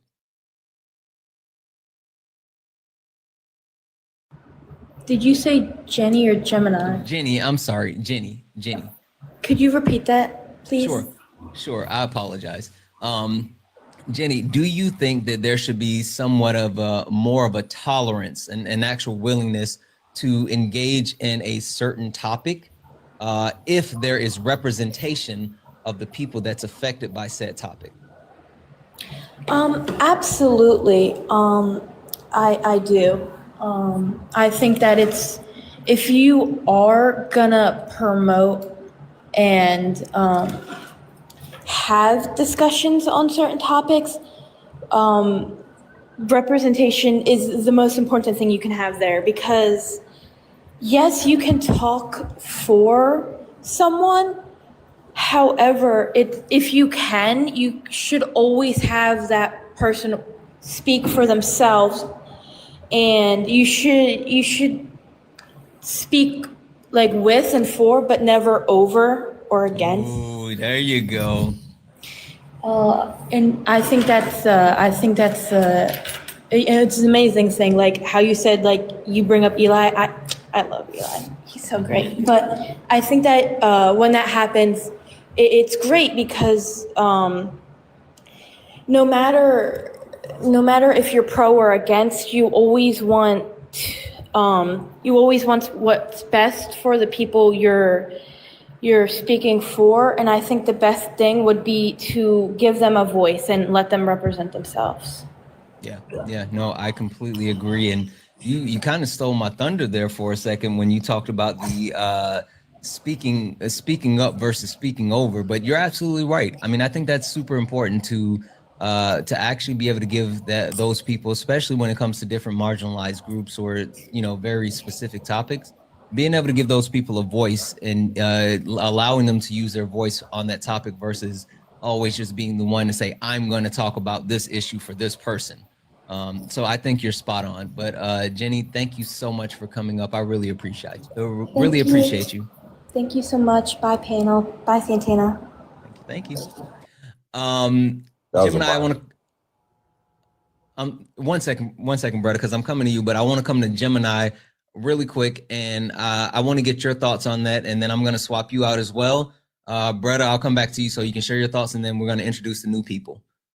So Gemini, do you think that, because you've been pretty adamant about not necessarily debating humanity, and you and I think we very much agree, but do you think there should be a tolerance if there are certain people, just for example, like Lainey? Lainey is a transgender woman that actually does debates, and specifically Lainey talks about, transgender people. And while I disagree that I shouldn't be having this conversation, and I disagree with anyone that comes up that wants to debate me on transgender topics or transgender people, there's specifically someone in that community that hosts a space to talk about those things. So with that being said, yeah, that's right. She doesn't debate, but yes, she has a conversation. But do you think that I've met Lainey. She be cooking. Yeah. But no, she more so has like conversations and actually talks about the different things, or seeks for understanding. But right, the point being is, do you think that representation allows that topic to at least somewhat develop? Honestly, I will say yes. I will say yes. I do think I don't think the topic should ever be talked without a representative there. If I am not a T man, so I'm not going to talk about just or wait, I could say trans, or should I say T? Transgender person, yeah. Okay, yeah. I'm not going to talk about transgender people problems like out of random. That's not my thing. It's not something that negatively affects me. I'm a defender because I don't see them as my enemy. So there is no like any circumstance where I will bring it up. I've met Eli. Eli was one of the first people I actually met through debates, and Eli educated me on some stuff, not gonna lie. And that even for me was where I'm like I never used to, and even more meeting people like Eli and like Kit kind of affirmed it more for me that it is not something for me to talk about outside of not only defending, but without them there. If it ever came up, I would be the person to say that. And I feel like it's the same thing for Black people, Latino people, for racism, and Asian people. I feel like it's the same thing for women when it comes to misogyny and AB.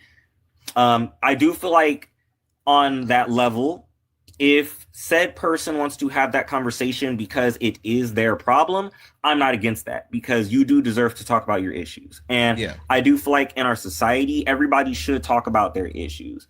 I think one of the parts is the learning. I don't feel like a lot of people are really willing to outlearn.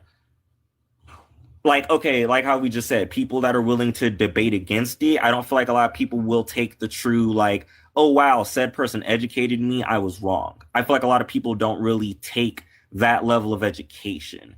Because, like, and I'm saying this as a person who I've had debated racism here and there. I've never met a person who went against me as far as racism and said, you know what, I'm wrong. Like, I didn't have a good stance, or you kind of changed my mind. And I think that's the part where, while it is important to have said representative, it also needs to go on the equal front of, when this person's brought to your face, will you listen to them? Will you take that information, and will that information change your mind? Especially when I it's completely agree with that, and I think that a lot of people are, and that's one of the issues that I have with debate culture. It's it's more so the people that they want to win the debate instead of actually being there for a good faith conversation and actually and engaging in what's really happening and trying to progress and do things. Like, that's why with Lainey, they actually have these conversations around transgender people, but they don't focus on trying to prove people wrong or trying to change their mind, but just trying to explain the humanity in life and why they are who they are. And I think that's so important, and I can definitely agree with that. But Gemini, I really appreciate real quick, because I was gonna say something, because I disagreed with why am I forgetting her name? Yanni earlier Yanni? when she was saying that, like, I wanted to say something about it, but I didn't want to interrupt because everybody was on a roll. But I feel like that's equally to the point of like the educating on top of having the debate with said person's problem. There is even of us talking about the right versus left, because that is a big part of our society, is the right and left right now as Americans. That is a thing we have with identity politics. Mm-hmm. It's disingenuous to say both parties are the same. It's not true. I feel like a lot of people say it, and I feel like some people say it as far as just like Democrat, Republican, they're both the same as far as the government. And cool, I'll give you that. Because yeah, we put these people in the government. But to say that both sides, like all around, are the same is not true. And it even goes to this topic of like how you're saying debate, because kind of like how I'm just saying, more people on the left are willing to be educated than on the right. To me, a lot of people on the right are slightly disingenuous. I do think that there is a lack of being willing to actually accept that or to seek knowledge or gain that. And while I do think that it's, I may be, I am a little biased because I do debate from a leftist point of view. I have seen other people on the left, and I know I've even engaged with that, where I've been directly hit in the face with some facts, and I can't even just admit it in real time because I want to, like, quote unquote, win. And so I think that's also dangerous. And I think that being able to at least admit at the end of the day when you're wrong and something is different, I think that's super important. But with that being said, Gemini, thank you so much for coming up. I'm going to swap you out. Thank you so much, Santana. All right. Have a good one. I'm going to remind you that you said that, Santana. Yeah. Yeah, but you know how it is. Come on, brother. You know how it is. And I was gonna bring this up to you. I got a couple of things I want to read out, but you know how it is. Like when you're in the middle of it and somebody make a point and you're like, damn it. No, I concede.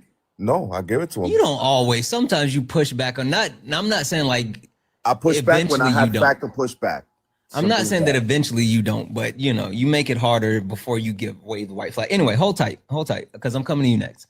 W's in the chat for Alexia, who sent a $20 donation towards the nightly donation goal, saying, I'm so tired of this administration. I am too. We've been under this administration for about 15 years now. It's exhausting. W's in the chat for Jared. And yes, I'm sorry, Jared sent another $1 towards the nightly donation goal, saying, you inspired me to stand up to MAGA. LOL. Yes. Yeah, I figured that out afterwards. Thank you so much for that, Jared. You're freaking amazing. Debbie's in the chat for let's see here. Kendrip Liam. I think that's how you pronounce the last part. Who sent a $5 donation saying, loving the late nights chat, but time for the tough question. Chipotle salad or salsa verde? I don't know what salsa verde is, and I don't eat Chipotle, and I don't eat Chipotle specifically because it gives me the bubble guts. Like the food's good, but messes with your stomach. Salsa verde is green sauce. That's it. Oh, Chipotle salsa. So I guess I'm a little confused with the question. And I don't know. I just like salsa. Period. I like salsa. I like all of it. I like the green salt, the green salsa as well. So Debbie's in the chat for you. Thank you so much for that. Also, Debbie's in the chat for Amanda. Amanda sent a $2 donation towards the nightly donation going and saying, for always keeping it real. Thank you so much, Amanda. I really try. I really, really do try. I really appreciate you.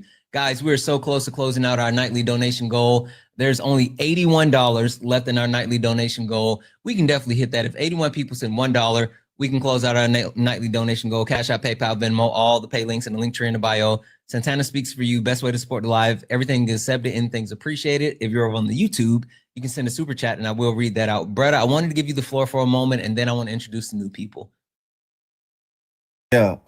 When you guys said you wanted representation in discussions that include that party or that community, it's hypocritical because people in that community could disagree, or in that group could disagree, and you would want combating opinion from the people that you're trying to alienate from the conversation. So if there are 6 women that are pro-life and there's one pro pro-choice man, you're gonna back the man and not actually take into account that women are telling you how they feel about this, right? Because of the difference in opinion. So you guys saying, oh, we want representation of that group, is no, you want people from that community that agree with you with dissenting opinions in there. Don't try to make it seem like you're like unbiased, because there's still hypocrisy in what you said.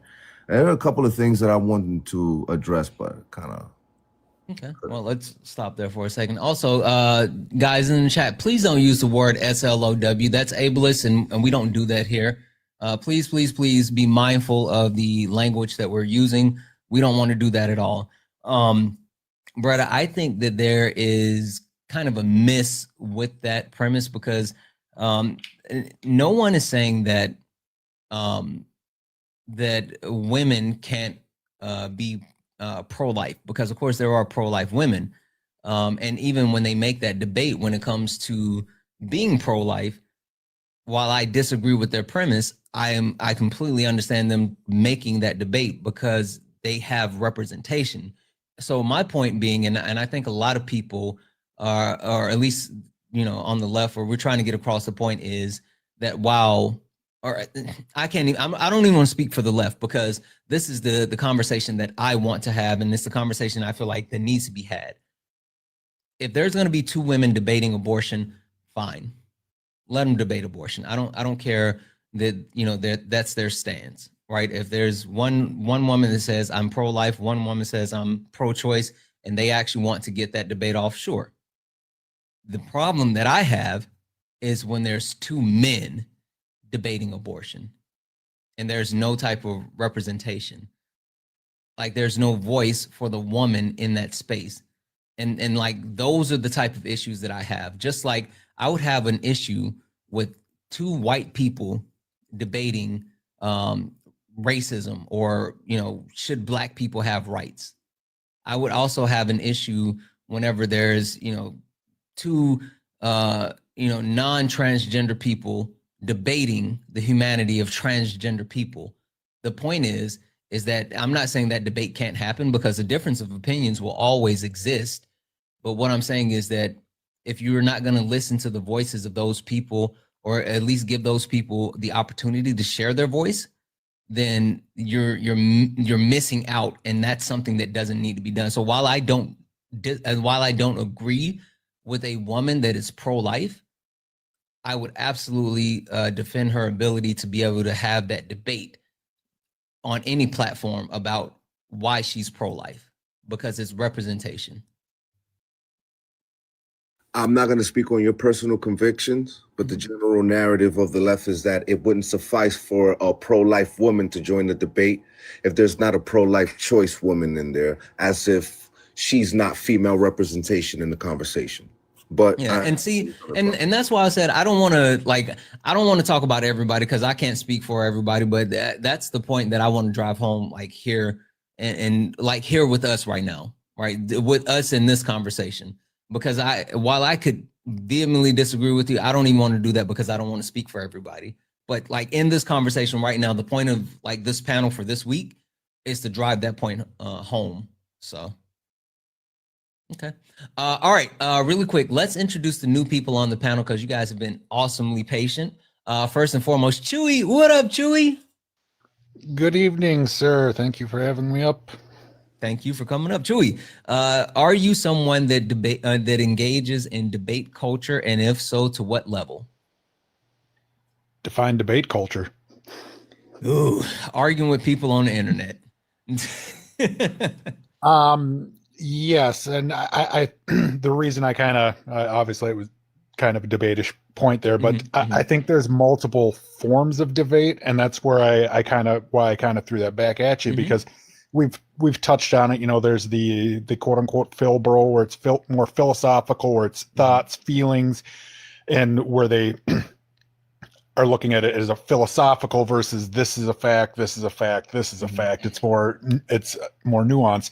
I actually enjoy parts of the nuance, but still steeped in factuality. I like digging into the facts, and some people kind of dig at me sometimes because they say they're like, oh, you're all about the nuance, you're about little idiosyncrasies, and but I think when you deep dive that, which doesn't make great for the quote unquote debate bro culture, where it's more rapid fire, quick succession gotcha moments. When you debate and like deep dive into particular subjects and flesh it out more, I think that's when both sides learn more, and then it turns into more of a conversation, not just a straight debate. So I think you need to have that mix, and that's what I personally enjoy in the debate culture.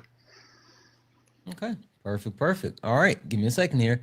I think is it Cindy? Is that how you say your username? Yeah, it's Cindy. It's just in a weird font. Yeah, fonts or mess me up so bad. Holy smokes. Cindy. You almost cussed in front of your mama. I know. I had to catch myself. Cindy, are you someone that debates, that engages in debate culture, and if so, to what level? I don't debate really like on TikTok panels. I've been on a few, but I am a long time text debater, I guess, on many platforms and in real life. Okay. I enjoy making people mad. Okay, perfect. All right, 1 second. Noah, how are you? I'm good. How are you? Wonderful.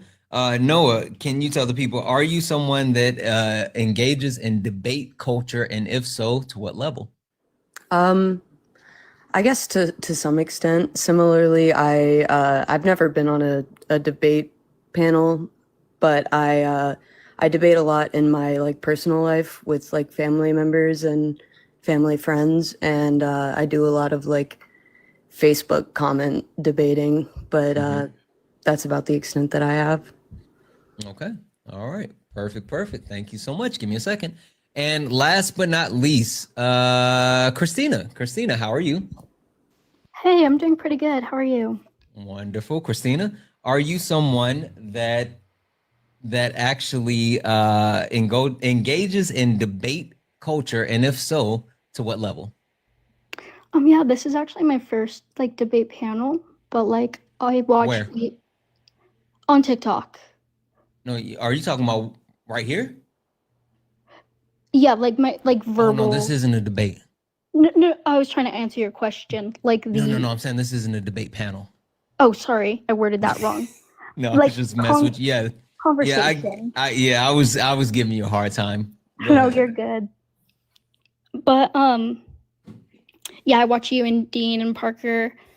But besides that, I've never done like talking up here, but I participate in the productive ones such as you guys. So I feel like the more collaborative conversations that are based on like discussions with facts rather than like unproductive conversations that are arguing for people's right to exist, those are not the ones that I participate in.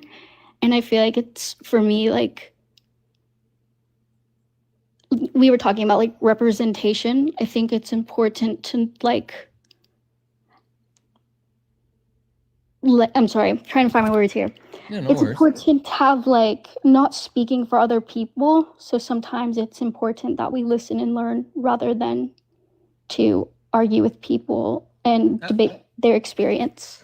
Absolutely. And I think that when people try to debate others on their lived experience, not only is that like weird, but how can you actually push back on someone's their personal experience, and that opens up a whole can of worms. But quick question I have for you, Christina. What year were you born? 2004. And I'm sorry, I sound young. I'm 21. No worries. I just have to ask the question for TikTok purposes. No, you're good. I've had to submit my ID many times. All right. Purdy, I know you had your hand up a while ago. I want to come back to you. What would you like to add?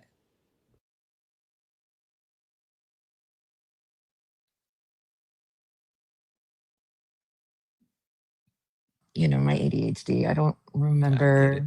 I'm so sorry. I get it.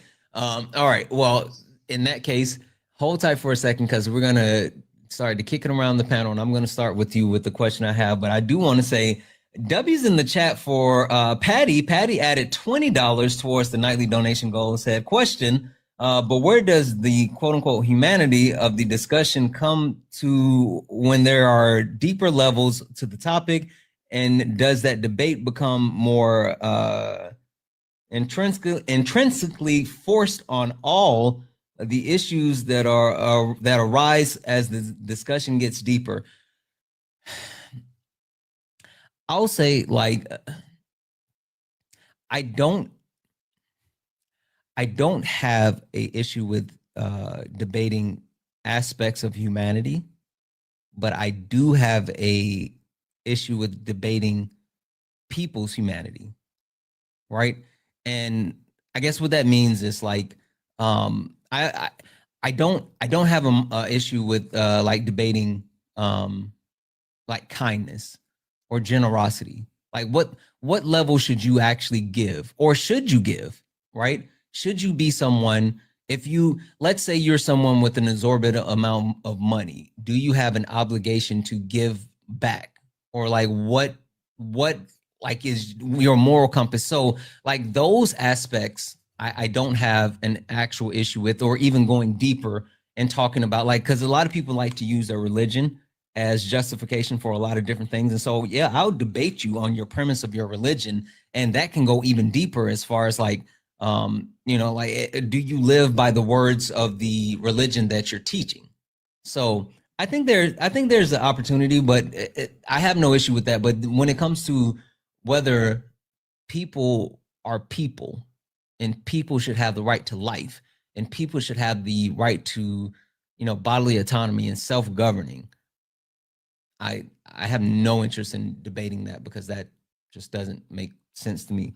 But W's in the chat, thank you so much for that $20 donation. Also, guys, W's in the chat for Allison, who sent a $1 donation saying, first tamale, now salsa verde. Here's my $1 per person. Thank you so much for your $1 per person. So I, just because I didn't know the name of it doesn't mean like I haven't had it. I've had it. I just didn't know the name. So whatever. W's in the chat for Allison. Thank you so much for that. Guys, we're only $60 away from closing out our nightly donation goal. I know we can definitely do that. We can definitely knock out our nightly donation goal. Cash App, PayPal, Venmo, all the pay links and links are in the bio. Santana Speaks for You. Best way to support the live. Everything's accepted. Anything's appreciated. If you're over on YouTube, you can send a super chat and I will read that out. All right, Purdy, I want to start with you because I want to kind of like round this out as a whole. And the point that we've been going back and forth, right, from the, you know, why we debate to knowledge to what's off limits. The thing that I want to know from you is, I think that being able to actually have that conversation and create a space to debate is important, because it can shift the narrative of society. But with that being said, that shift could be a positive shift or a negative shift. Why is it important that when having those types of debates, that we are factual and we are grounded in reality, because we have the ability to shift society? And I guess I'll give you a more specific example. I thought Charlie Kirk was massively harmful because of the narrative that he pushed as reality. But there are a ton of people that really love what Charlie Kirk talked about and quoted Charlie Kirk, even though there was a lot of things that he said was absolutely false. And he absolutely shifted society in a way. Why do you think we need to be mindful of those type of peoples and those type of people in those type of debates? Oh, that's such a big question. Okay. When it comes to what happened with Charlie Kirk, of course, I never wanted, I never want anybody to be harmed. But you are correct. The information that he was constantly creating or or even going to different colleges, things like that, and spreading this sort of non-factual information. It was just based off of his beliefs or what he thought it was his views. And so doing so, it became his facts, which then he portrayed as facts as general, and that's just not true. So the misinformation was dangerous, and now people who have believed those facts now are so-called, preaching those facts, and it's just leading to more false information being spread, to where when we hold spaces, then automatically we're being told that what we're saying is completely, just not even true. And so then we have to bring up our information and show our facts. But at that point, they're so, I don't want to say far gone, but they're seeing red almost, if you will. They won't hear you at that point. They just want you to be heard. They want to be heard from you, but they don't want to listen to what you have to say, no matter if you respectfully hold the space for them to speak or not. They don't want to hear anything other than what they've been told. And that's why it's dangerous. It is. I agree. And I think that when people are unwilling to engage in that type of information and really hearing when like they're given something new, like that's a massive problem. Bretta, I want to come to you because like you talked about it, and I know you and I just had like a back and forth about it, but like I know as someone who has been around debate spaces, I know you and I have both seen certain people who are just like really unwilling to not only just concede, but like just to engage with actual facts. Why is that so harmful? Engage with actual facts. Why is it harmful? Yeah, and I'll be specific. I'll give you a specific example. If someone is just like, oh, 1350, right? Black people are 13% of the population and commit 50% of the crime, and then you actually show them that black people, you show how they're over police, you show exoneration rates, and then you even show the new FBI statistics that prove that like the majority of violent, or not majority, all violent crimes are actually being spearheaded by white men. And then you give them this information and they're just like, nope, it's all black people. It's the black people doing all the crime. Like, why is that harmful? This is very nuanced. A lot of your arguments, a lot of the left's narrative center around absolving people of personal responsibility. And all communities commit crimes. You never heard me debate 1350. Right. I don't do that. But since things are nuanced, they're going to be presented in rebuttal to your arguments. It doesn't mean that they're being deliberately obtuse because of hatred. Okay, well, let me shift it then, because I feel like now you're going into a whole Phil Bro thing, and I'm not trying to get there. What I'm trying to say is, okay, let's say if someone's saying gas prices are down, gas prices are $2 a gallon, and we can look across the board and see that gas prices are not $2 a gallon, but the only thing they want to say is, well, gas is $2 where I live, so gas prices are $2. Like, what about that type of situation where they understand that like the overwhelming perspective and the difference as far as what they're saying versus any type of anecdotal information they may be pushing versus pulling up the facts and looking at the standard gas prices across the nation on both sides. We got stupid and passionate people on both sides. I'm not even talking about both sides. I'm just talking about people that's unwilling to actually, like I just said there and said, you and I both have been in a position where we've seen people that are unwilling to actually engage and accept. So this is not a left or a right thing. This is just like a debate thing. I mean, just in debate, period. Because they're just trying to get the W, they don't really engage with the information being presented to them. Well, I don't understand why you wouldn't want to contest with the opposing side if you have information to the contrary, right? If I'm personally, I have conceded to some things, but you're saying it under the premise like what you're saying is true, and it's not always true. Just because you say it passionately doesn't make it true. So you're well aware of the per capita argument with 1350. What do you say to the fact that if there were more black people, there would be more crime because the majority of black people are committing the crime? You say, well, we look at the conditions that they're growing up in, and these play a factor into it, and you want that to be fact. Brother, we're not debating. No, we're not debating. I'm presenting the argument of both people. That's what I just did. But see, and again, we're not presenting arguments. The point that I'm trying to get across, and maybe I should simplify it even more. Why is it harmful for anyone to not accept facts and continue to spread misinformation? No topic, no side, just a person. Why is it harmful for a person to not engage in facts and spread misinformation? It's harmful because you're spreading misinformation. You're deceiving people into believing a narrative that is harmful to their health, their mental. A lot of things can be the consequence of a person being deliberately obtuse to the facts and still spreading stuff that they know is untrue or they feel is true. That's the bottom line with that. There's no other response, but it's arbitrary.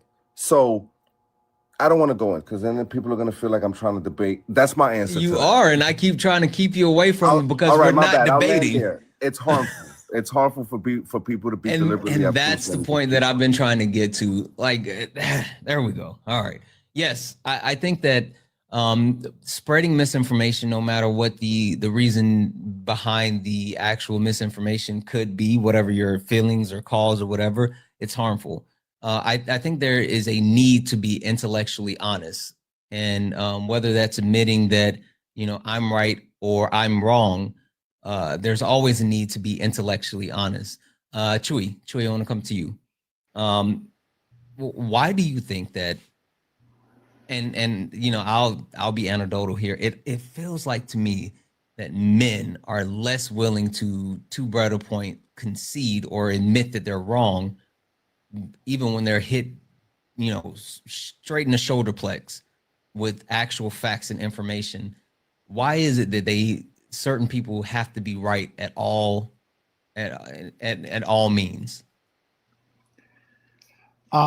Sometimes I think it boils down to, especially when you're talking like anecdotal, is people see just their lived experience and they can't see beyond that, and they can't take in the fact that there is a wide breadth in these subjects, and so their narrow viewpoint of their lived experience makes them feel less validated if they have to admit that their lived experience is not the world experience. Sorry. Oh. And it's hard for people to break that down because that is what they know, that's what they feel, and they haven't allowed themselves to experience and learn beyond that narrow viewpoint they have grown in. I think for like me personally, like it took me a long time to break that down. In my early 20s, I lived through my lived experience and thought this is how it has to be. This is how I'm able to relate to said group or said subject because it was my lived experience, and I didn't take in other people's experience. I didn't take in facts outside of the viewpoints that I had seen growing up. And it took a lot for me to break down that wall and realize just by acknowledging that my viewpoint it's not that it's invalid, but it is a microcosm of the overall macro of like say our country.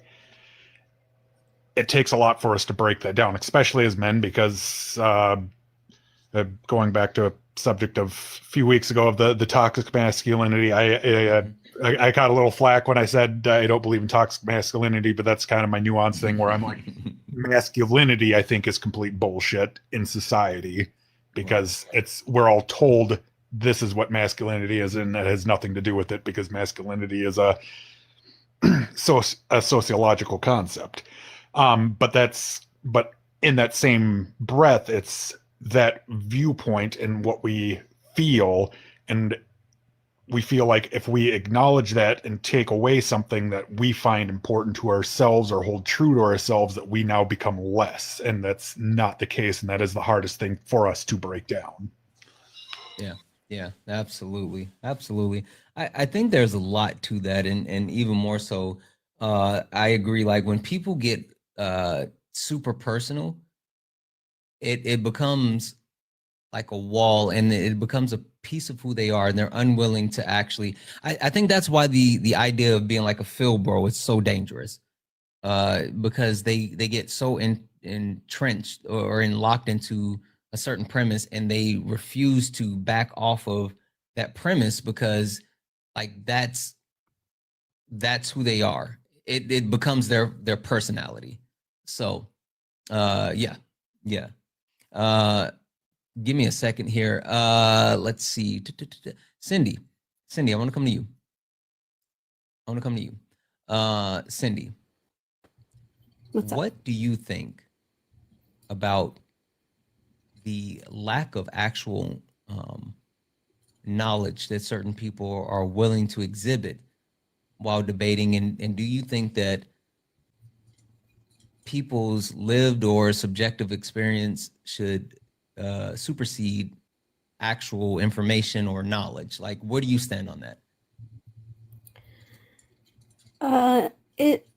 Okay, before I talk, I'm gonna tell you that I have a form of aphasia, and so sometimes I will just flat out say the wrong word that I don't mean.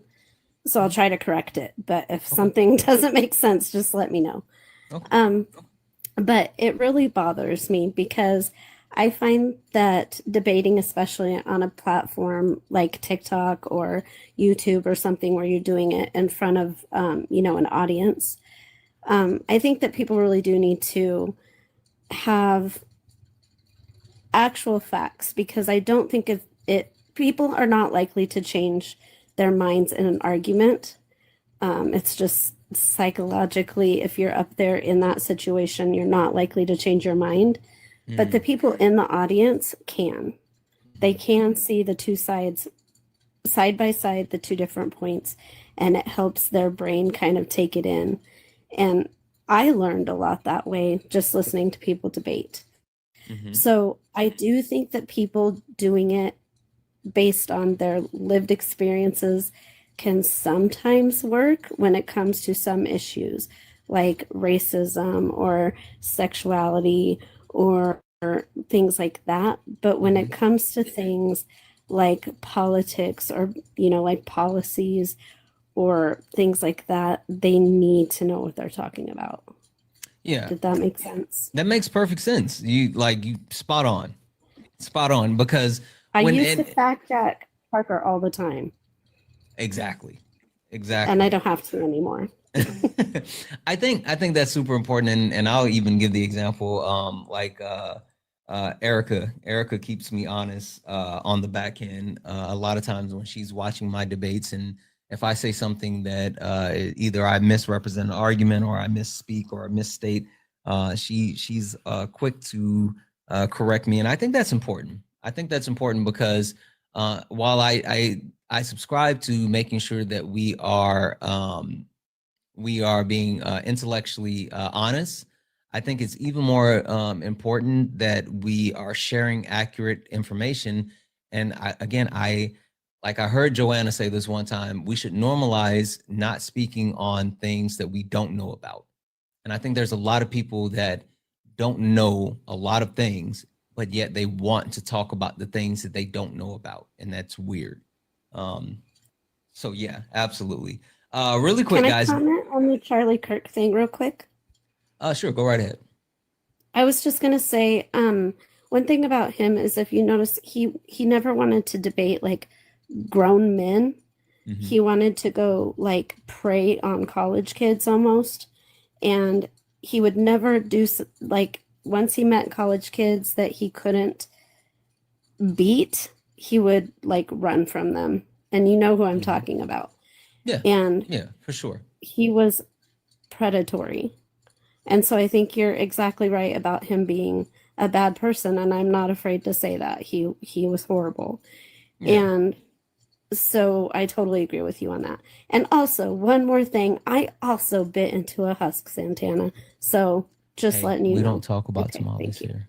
Okay. Well, I'm just letting you know. W's in the chat for Abigail. Abigail sent a $15 donation towards the nightly donation goal, saying thank you for all that you do. Abigail, thank you so much for the donation, and thank you for being amazing. W's in the chat for Christina, who sent a $5 donation, and Christina said, thank you for giving me the opportunity to share my perspective on your live.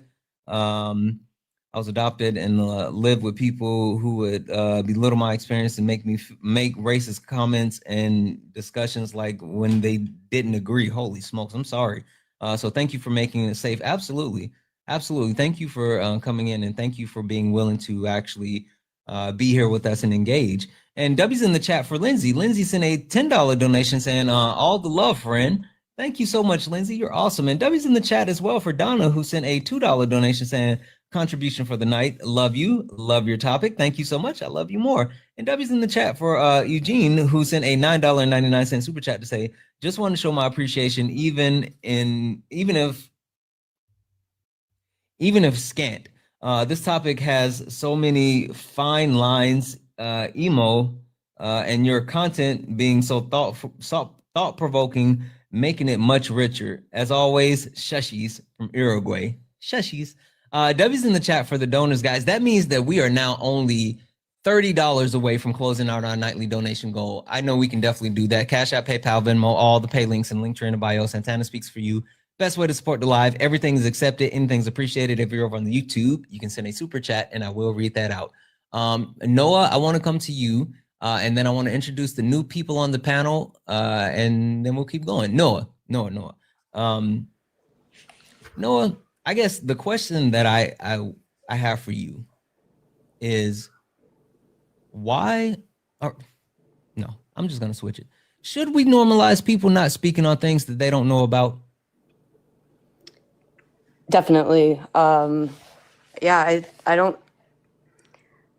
I feel like that's an easy way to like spread misinformation. If you are not educated on a topic, why would you speak on it? You know, if that makes sense. Yeah, no, absolutely. And I think even more so, it seems to be like a common thing where certain people are adamant about being able to share their voice without actually having any type of facts, information, or knowledge on those things. Absolutely, yeah. Sorry, I'm really nervous. Why? I don't know. I'm first time engaging in dialogue like this and on a public platform. This so. is one of the best places for you to do it because of the structure with late nights. As you can tell, like, we go one at a time. We don't talk over. Even, Bretta up here. Bretta is, if you catch him on any other live, he's being destructive. But in late nights, he's good to have. So. Absolutely. Yeah, this is definitely a great platform, and I appreciate you having me up here to contribute to the discussion any way I can. Yeah, absolutely. What would you like to add? I mean, I kind of pigeonholed you into a question, but feel free to add anything that you may want to actually share on the topic. No, yeah. When I requested up on the live, you were kind of discussing like having representation being important, and as like a trans person myself, like I think that is definitely very important. I think I've found myself in situations where I've debated things that don't pertain to me, and maybe like not necessarily like spread information, but like realize that like there's someone who could probably speak on this better than I could. I think that I don't know. I think that it's okay to someone. I don't remember who. Someone mentioned like defending people being like a good thing, but maybe not speaking on, you know, other people, like things that don't pertain to you. Yeah, speaking up versus speaking over. Yes, exactly. Yeah, and that's key. That's key. And like I'll even say myself, right? I had to learn that, and I'm still learning. Like literally, it's funny. So I don't know if you know who Kay is, but Kay and I talk about a lot of different stuff, and I'll kind of give you all a peek behind the curtain. But there's certain topics like that. I'm not a member of the queer community, but I try to advocate as much as I possibly can for the queer community as a whole. But at certain times, I misrepresent certain arguments. I may miss things. I may not, be the best person to get certain, points across. But I try my best. But I think that that's a twofold thing, right? Where I need to educate myself more on different topics, which I'm working on, but also to lean on representation when I have the chance. And that's why it's so important for me to actually be able to say, hey, like this isn't necessarily a topic where I'm directly impacted, but I do have said person to actually be able to lean on said person for that topic. And one thing that I will call out, right, and this is for everybody that's watching. This is for everybody. And this is the one point and the only point that I'm going to stand up for debate culture and all the debaters that you guys see out there. When you see someone and you're watching a live and you see someone that's debating a topic and you're saying, bring up representation, bring up representation. We can't always just bring up representation. And what I mean by that is, while yes, I do think that it's important to have representation. When you're hosting a TikTok live, and it's a little bit different versus hosting a TikTok live, and I know K-Dot is up here, and K-Dot can kind of speak to this for me as well. But there's a difference between holding a debate live or a space where there's a couple of people, and then there's you're hosting a debate live where there's hundreds or thousands of people. There's a difference in that, in the sense of you want to be able to engage with people that you can lean on, that you can trust, that not only will be able to convey certain information and properly represent the topic, but there is an aspect of hosting a debate live where you don't want, flags to take you down, or you don't want people to just be harmed by some information or whatever. So there's a lot to it. But yeah, so that's the whole point that I'm making. While we always, we can all agree that yes, representation is needed, it's not always just as easy as like bring somebody up to talk about it. K-Dot, am I wrong?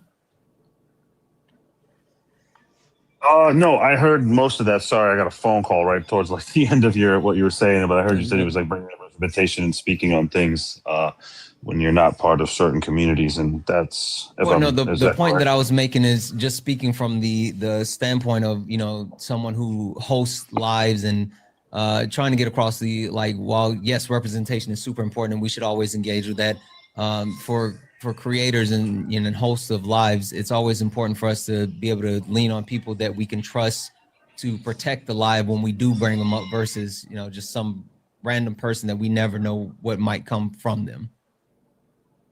Oh yeah, definitely. I have my people that from different walks of life that I lean on for representation, and I bring them up to speak on certain things because, like you said, I try to engage with topics, but I'm not the most I can't be educated on everything, and I can't live every experience. That's just impossible. So I do lean on my people when need be, and trust them. Absolutely. And I guess K-Dot, one place that I wanted to go with you is just to kind of get an understanding of where you think we are currently with debate culture, right? Because I know, again, you're someone who not only do you host your own and you give a platform and a voice for people to speak, but you quite often panel hop. You do something that, like I do it, but not a lot of other people make the decision to actively panel hop or go into other people's spaces. What do you think about the overall premise or take, or where we are currently when it comes to debate culture? That's something I've been thinking about a lot. Is debate culture and where it's going. And I'm not sure. It's kind of hit a wall, especially for me, and that's why I find myself panel hopping more to try and just bring, I guess, some exposure to others, smaller creators. I'm not the biggest, but you know what I mean. I'm grateful for the people that I do have. So I think the most positive influence I can have is bringing what I can to other platforms, regardless of as long as that person's a positive creator. But as far as like the entirety of debate culture and where it is now, it's kind of hit I don't know.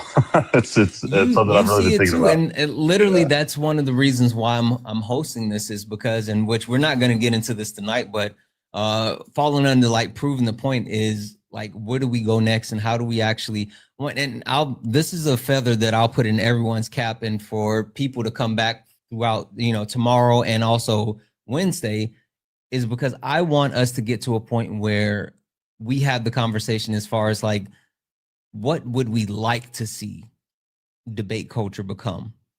What do we want next? Because I think a lot of people are getting into the mode of where they're starting to feel like it's getting stale. There's a lot of people who don't necessarily want to engage. I know for like myself and other creators as well, there's certain points where it kind of gets hard to debate people, and not in the sense of like actually debating the topic, but like mentally it's taxing to engage with certain people.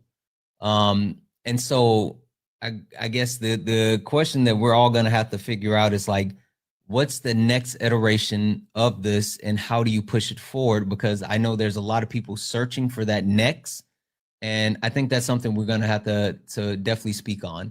I want to go to really quick. Is it Ari? Is that how you say your username? Well, that's my God-given name. 121704, by the way. I know I sound 5. Okay. All right. No worries. What would you like to add to the conversation? Well, first and foremost, I plan on staying for a little bit, but I'm on 10%. So if I leave, I'm so sorry. My phone died. No, you're fine, because we're close to t-shirt time. So this is the like the locked panel at the moment. Great. So I have been watching you for a really long time. And I believe you said at one point you live in South Carolina. I'm from South Carolina, live in Washington State. See, I'm wrong right there. No, I'm kidding. But I bring that up to say that as far as representation goes, not all representation is good representation, because one of my representatives is wannabe transphobe Nancy Mace. Oh, she sucks. But here's the thing, her heart isn't in it, and she's shifted her stance, belief, what have you, several times. And I really do feel like she has gotten into the habit of, let me just say this controversial thing because I know it'll get eyes on me if it is for like 15 seconds. And so as far as her, I feel like she says things because she knows it will bother people, not because she actually believes that. But there are stupid people, honestly, who don't know the difference between performative and someone's true values. And then that brings me to Kirk, who, God. I am the furthest thing from a religious person. I have never really been a believer, and that's a different story. But I don't know who told people that he was a Christian, that he was a follower of God, that he believed the scriptures. He didn't. And that was another way to wrangle in stupid people, because I don't know a whole lot of scripture, but I do know that Jesus never once said if his 10-year-old was ever assaulted, he'd make her keep the baby. And I don't remember Jesus going to a college campus and telling a 14-year-old girl that she should spend her years focusing on finding a husband instead of getting an education. I don't remember Jesus saying the civil rights movement was a mistake. Yeah, and I guess I want to bring this back to where we are, especially with like overall with the conversation with debate. I guess where you're trying to go, and you tell me if I'm off base with this. Giving certain people that ability to spread that type of message is harmful, and they're using the avenue of debate to spread that message. Is that where you're going with it? I would use a much stronger word than harmful, but yes. And I think it's extremely dangerous to give someone like Kirk and Owens, who has kind of shifted, whatever pays her, I don't know. But I think it's harmful to give them a platform because this is why political violence happens. You can't, because you and I both know 9 out of 10 people will not Google or, in their case, Chat GPT this information. They will believe it on its face, and you can't do that. What was what stupid thing did he recently say, Trump, about his MRI? Yeah, I mean, just to be clear, we're not talking about politics, which I get that, but I really I had a point. Yeah, I can't exactly remember. Well, my point in bringing that up was with his medical examinations, there are like his supporters, they aren't looking into that. And I feel like when you don't look into certain things, it's super easy to manipulate people. And as far as debate culture goes, I think this would honestly be my utopia for that. Because this is, and I love the phrase panel hopping, I love that. This is hands down the most calm and respectful panel I've ever been on, because usually you've got people screaming over each other, using insulting words and slurs, and that's not okay. But I think that I had one more point. I'm so sorry. Okay. And I watch a lot of Dean's debates, and I think the thing with, I can't remember if it was you or someone else earlier who said people only want to be right and they don't necessarily want to be correct. Yeah, a lot of people, and that's a problem with debate culture. A lot of people are looking to be right instead of have the right information, or to be correct. Absolutely, that's more important, that they actually get their point across than actually to be accurate. Right, because the way that, and it's primarily men who scream at Dean when they get proven wrong, or when they actually open up Google or whatever they use to attempt to fact check what he said. It's like, it still turns into, you're wrong and I'm right, you're only grifting to make money. And that's unfair of anyone who doesn't know what they are talking about. Yeah. To get on the internet and say to someone who literally has sources at his fingertips. Like, I don't know how Dean does it, but I'm assuming he has like different tabs pulled up while he's on live. But you can't tell him that he's wrong when at the moment people are currently applauding individuals who are going to lose their food stamps next month.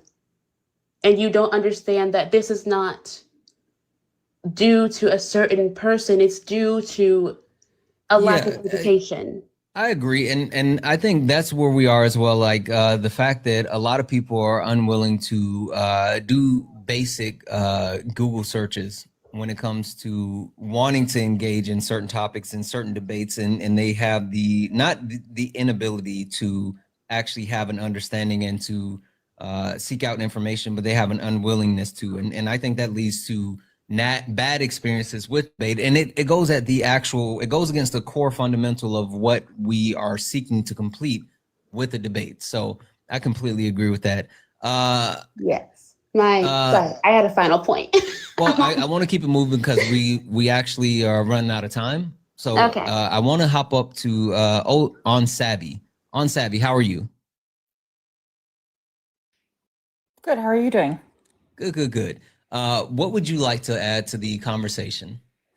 Well, initially your question was, like about debate culture, and I was just feeling like, so I don't typically, when you say engage, like I'll watch them and I'll yap in the comments a lot, but I don't typically request to come up because usually I find the left too smart and the right too mean, right? So, I have a master's degree in criminology, like, but ask me to name one fact to you, and I can't. I'm very ADHD. I don't have that kind of memory, so I don't typically do well when it comes to debating a lot of facts and doing that. But what I find bothersome, or what bothers me a lot, is that I feel like when I go into a lot of these debates, I'm learning a lot. So it's bothersome to me when it just turns into sometimes a fight, or one side is saying one side is saying factual things and the other side isn't, and I'm there to like actually try to learn something. I typically join panels where I'm probably the minority or whatever it might be, and that's why I'm there, right? Usually just to listen and again learn. And I think one thing I've noticed and that I respect a lot, and I'm not being an ageist here or anything, but there are, a lot of creators that I really respect that are younger. And, but what I have noticed is kind of with, our age group, Santana, no offense, but kind of the more mature creators is, I feel like you were talking about representation, right? And I get you can't just let anybody up and, free willy-nilly when it comes to friendlies and kind of having that perspective. But I do notice with kind of older creators that they will allow more women up, particularly when it comes to women issues. And I don't have a problem with men debating women's issues whatsoever. Mine is when women aren't up there at all. And there's times where I think that that's really important to have a woman up. So that's just something I've observed. Yeah, no, I agree. And so I think you just said a lot. I think that you said a ton. I'll address that last part first. I do think that it seems like, and just my opinion, because I have a lot of friends across this application who engage in a lot of the things that I do engage in. And yeah, I mean, I think that sometimes with younger people, there is a more, me focus as far as like wanting to have and host their debates. I'll never begrudge someone for wanting to go, one-on-one, because I often do that as well, right? While I'm debating, there's certain times where I have like friendlies, not, like my actual mutuals in the request, and I may hold off and like let them know like, hey, I'll get to you at this point or the other point because I want to go, one-on-one. But I do think that there's a lot of opportunity for everyone across the board to be more open to sharing spaces with others that can convey the message instead of just always thinking that you have to deliver every message. So I agree. But the one thing, and you just said this, and so I'm going to throw this out here because this is something that we're going to talk about throughout the rest of the week, because I think now it's important since you said it. You said the left is too smart and the right is too mean. And I want to talk about that because I completely agree. I completely agree. I think the left has a problem with always being holier than thou and talking down and always saying like, you guys are so stupid, even though they are. You guys are so stupid and you can't keep up, and then talking over people's heads and all this other stuff. Yeah, we do have a bad habit of that. And the right absolutely has a bad habit of being just like horrible people who say all the horrible things. And you have people like OM who saying, you should throw disabled people off of the side of a cliff or whatever. Like, you have some really nasty people that are really willing to say some really mean things.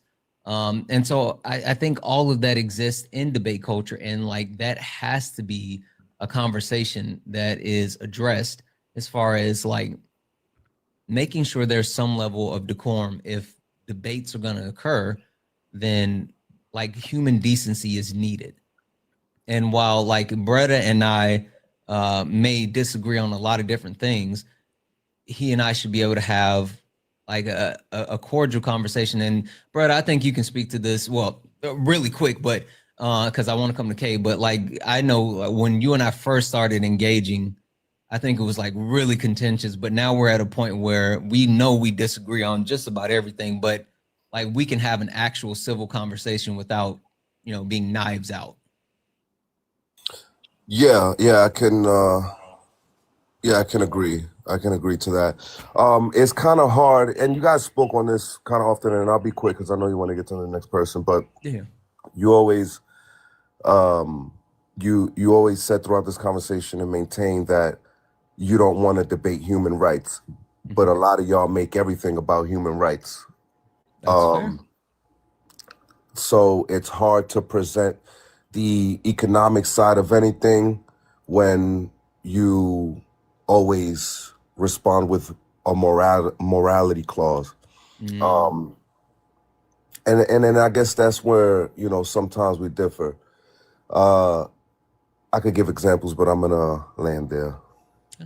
I'm not gonna say you're completely wrong, and I think Hawk just made a point in the chat, but like I get what you're saying. I can hear you out on that, especially when you're appealing to morality or defending morality or whatever, and then you automatically want to say you can't do it. I can hear your perspective on that. I'm not gonna say you're wrong. Kay, how are you? Hey, I'm here. Sorry. Just to let everyone know, I know that there are a lot of people that are in the guest request that still want to come up, but we are already over time. And so I did take screenshots of everyone who was in the box just before I came up. And then again, I saw a couple other people request. So if you come back tomorrow when we start at 8 p.m. Pacific, 11 p.m. Eastern, if you're here at the beginning and request up, I have just so that you can be up in the panel. I know a lot of you waited really a long time, and I appreciate your patience for everyone, but I know that you've been waiting, so thank you so much. And if we can close out while everyone's giving last words and we're shutting down for the night, if we could get to 200K, that'd be awesome. And for the people in the chat who are constantly being disrespectful when a person talks on the panel, I would just appreciate, like, this whole conversation is being had and we want different viewpoints on debate culture and how it is. So if you could keep it respectful, that would be great. Like, listen, I'm not a fan of the rhetoric that I hear during a debate from a certain person. That doesn't mean that we can't be respectful, and no one has been disrespectful on this panel all night long. So I don't know why we can't be respectful in the chat. So I Not Kay appreciate it. defending brother. Holy Listen, crap. I am didn't not have that on my even saying bingo the card. names. I'm not even saying the I names. would not have that on my bingo card. I'm just saying that there is no reason to just every time he unmutes his mic, I see comments of negativity when this has been a very good conversation. And as much as he would love to just start debating, because it's like just I know it's there, I know, but just let's keep it respectful. That's all I'm asking. I So agree. if we can hit the light goal for the rest of the night and have everyone's last words, that would be fabulous. Have a wonderful evening, everyone. Appreciate y'all. I agree. Thank you, Kay. And Kay brought up another amazing point that we're going to talk about this week as well. And I'm going to take note of this. We have to talk about the chat when it comes to debate culture.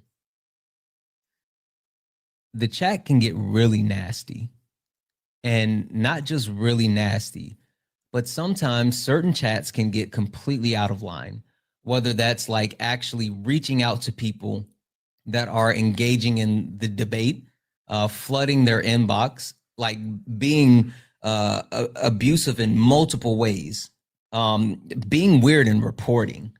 Like we're going to talk about that too, because I think that the overall chat, especially when I know there's a difference in my live when there's a couple of hundred people versus a couple of thousand people, and there needs to be a conversation around decorum, because I think that we lose the plot when we start to watch a debate and then certain aspects become rabid and there's like a pack mentality.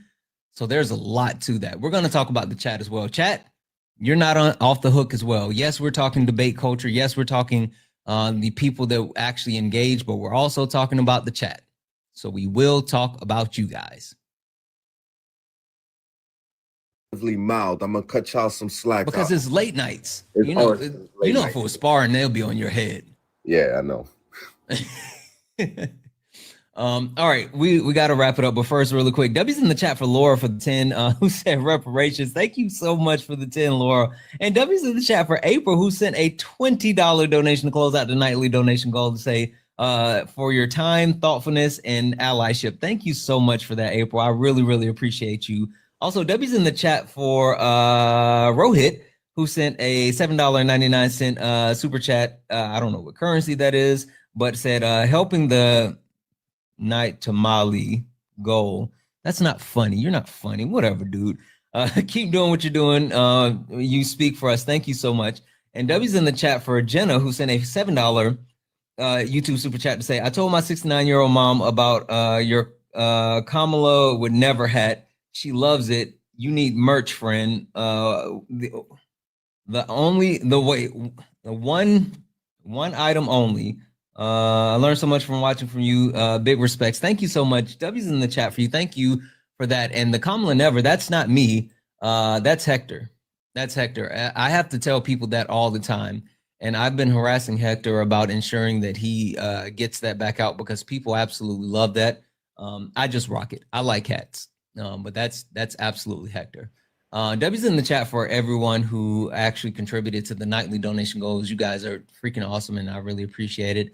We're gonna do a quick round robin to close out the night because we have to, it's t-shirt time. But this is night one. We will be digging into this conversation more tomorrow night and also Wednesday night. And just like Kay said, if you didn't get an opportunity to actually join, you will get an opportunity to join. And yes, I do absolutely need an Oslo hat.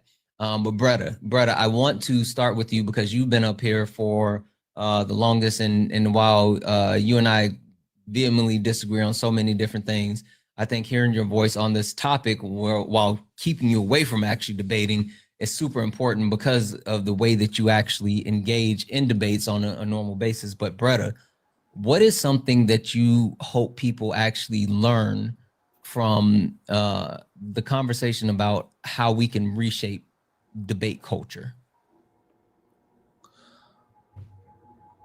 Ask that again.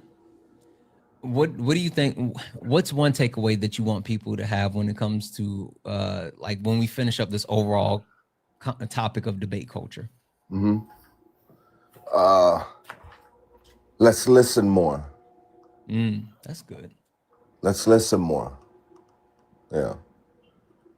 I agree with you. I mean, I think that a lot of us have a bad habit listening to respond instead of listening to understand. Right. So I agree with you on that. Anyway, brother, thank you so much for coming up. And seriously, I mean, I know you stuck in for like the long haul, so I appreciate you hanging out tonight. All right. Appreciate you. Good night. Good one. Yep. Savvy. What's something that you hope people take away from the 3 nights of conversation by the time that we wrap this up about debate culture? I agree with Bretta. I think what I do. Didn't think it would happen, but I do. Right. Listening to, seeking to understand, to learn more. Again, the difference between a debate and a fight, right, or an argument. That's why I think it's important when people hop on a debate versus something like a panel like this. It's important that you do have some kind of foundational knowledge about the topic, because this isn't just a debate, isn't a place just to scream your opinions, right? And I'm just as guilty of getting yappy in the chat. So this is also a good reminder to me to be a little bit more respectful to people and to know that people can internalize that. Sometimes that, like you said, that pack behavior and that kind of bullying behavior when you're just so upset when emotions take over. So it's also a good reminder to me. So just to remember that we're all people. And I appreciate the opportunity to come up, and I look forward to hearing what other people have to say in the future lives. So thank you. Absolutely. Thank you so much. Chewy, what is something that you hope people can take away from this 3-night discussion and this 3-night discussion of debate culture? What I would hope most is that people see the aspects of debate and understand when they're going into the debate space how not only to represent themselves and their viewpoints, that they, make sure they learn facts before they go up there. And one of the ways you can do that is by joining debate spaces, by not debating, by listening. Yes. That is something I've really worked on. I'm going to throw a couple of plugs to people, like the MWB group. I go in there to better understand women's issues and things like that, because that's obviously something I can't speak on through my lived experience as a cis man. But I can better understand and then be a better advocate and ally to those groups in those situations, going into like Laney's lives and better understanding transgender lived experiences, because like I can speak on like things of like biology that were my favorite point of when everyone goes, there's 2 sexes, and I'm like, you're cutting out intersex, which in and of itself is a huge multiplicity, and like that's something I can speak on, but I can't speak on the transgender experience in like day-to-day lives and what they face, because again, that is not something I can do through my lived experience. And I think that's something I hope people take away from these debates or these conversations going into the debate space, is listening, learning, and educating yourself before deciding to step into spar. Yeah, I completely agree. And I think a lot of people miss the opportunity to actually learn because they're so in the mode of like attack, go. I want to get in, I want to speak. And if you just sit back for it, even myself, someone who completely engages in debate culture, there's certain spaces, to your point, that I go and I don't request up. I just sit and listen. And I spend so much time in certain spaces. I don't even comment because it's just about me learning. So I completely agree. But thank you so much for coming up, Chewy. Also, a plug to Hector. He has more hats in his shop now. About that. Oh yeah, he did. You were right. Thank you for reminding me. He did put he told me, matter of fact, he did it while we were live.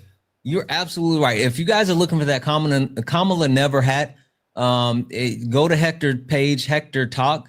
And with 2 R's. With 2 R's.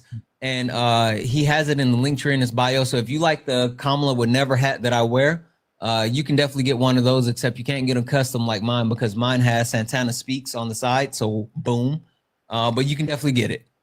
Thank you for reminding me of that, Chewy. Thank you for having me. All right, have a good one.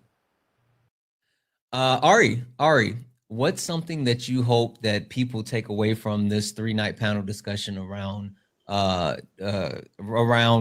am I spacing? You're finding it. No. Debate culture. Holy smokes. Why couldn't I think of the debate culture? And I came up with the topic. I promise you I did. You're still thinking right now.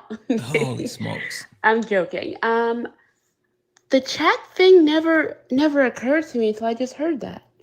And it's interesting because I say that as a disabled person who on my other page, I regularly get stupidity in my comment section. But to see the use of SLOW and the R word and even homophobic slur, it's like people, they want to be outraged, but to a point where it's like, let me be hateful. And that's not okay. And I think as far as the chats go, you ever heard of like you do, sitting and just listening? If you don't have anything nice to say, just shut up. Like, honestly. But I think as far as the actual conversation goes, yes. The left is, because I consider myself a leftist, not a Democrat. But we are, geez, we can be quite, what's the word? Pompous. Straight. Yeah. That we can kind of be just We extremely know that we're straightforward. right, and we like to tell people that we're right. And if you don't know that, you know what ultra crepidarian is, Right. then we're gonna dunk on you for not knowing what that is. Yeah, we have a Right. bad habit about that. And then insults of our own start. Yeah. So I think something to take away from both chat and actual conversation, you don't have to have a master's in any of these topics, and I don't just mean politically, but if you were constantly on one of your lives or on Parker's lives or on Dean's lives and you're the guest that has the mic at the time, like I said earlier, there are still people in the chat who don't know what Google is. And you can't just say things. And you definitely cannot, and this is not to you or to anyone specific, it's just like to what I've seen in other creators. You definitely should not encourage something like doxing, because that is a serious charge. And in my state, that, well, that's iffy, but it's still a serious thing. Yeah, and again, and that's the big point that I want to get across when it comes to like the chat. It's that and so I saw someone say, "Oh, I'm not going to be nice to such and such." No, it's not about being nice. Right. It's not about being nice, but especially with the more people that get into certain chats, it turns nasty. And there's a difference between like heckling someone or, you know, stating your opinion to divulging into like slurs or divulging into like just actual hate. And I think that's something that has to be addressed, because I think a lot of creators don't actually call their chat out and say like, hey, don't engage in ableism, don't engage in racism, don't engage in sexism, don't say those things. And I think that us as creators, we have a responsibility to try to you know, help guide our chat. You know, I try my best to watch the chat. I don't always watch the chat, but still, like it can devolve and be nasty, and that's a problem. That's a problem with debate culture as a whole. But anyway, Ari, yeah, but thank you so much for coming up. You. I really do appreciate what you do, and I'm gonna follow on my other account because I'm not on this one. But if you'll let me come back tomorrow, we can talk more. Yeah, absolutely. We will be back tomorrow. Thank you. Thank you so much. Good night. Have a good one. Cindy, what would you like for people to take away over this 3-night experience as far as diving into debate culture? Yeah, so basically I agree with everybody else with what they said. I think I need to be more careful in the chat too, because I was absolutely rolling my eyes at Bretta. I got to be more careful about that. That's not hard to do though. I mean, anyway. And then one thing I wish people would remember is that everyone is super see, this is where I get in troubles, because this is where I use the SLOW word for myself, because I sit there looking for my words. Like I said, because I have aphasia and I'm trying to find the right words. But everyone is super prone to confirmation bias. Yeah. And so if they hear one of the debaters saying what they think is right, they're going to automatically go with that debater. That debater might not be right. Yep. So I would hope that people would just try to practice more critical thinking, because I think that society is losing that big time. That is slipping away so quickly for some reason, and that kind of scares me. But yeah. I agree. I think that we are losing the plot when it comes to critical thinking, and that's one of the important aspects of debate is engaging in critical thought or critical thinking. But we've shifted so far away, and we've you know, that's why I always have the comments. It's the fifis in your tum-tum, right? It's about their feelings, and they don't critically think things through, which is super harmful, because when you're saying that you're going to engage in this action that's harmful to not only others but yourself, and you're only doing it because of your feelings, then that's a problem. But Cindy, thank you so much for coming up and adding to the conversation. I really appreciate you. Thank you so much for having me. Absolutely. Thank you. Have a great night. You as well. Noah, what would you like for people to take away from this 3-night discussion that we're going to have about debate culture? I think there's a couple things. I'll try to keep it brief. I think something that y'all have touched on several times in the last couple of statements is, that in regards to like the chat, but even like the people debating, like not necessarily being nice, but at least like being respectful when engaging in these kinds of things.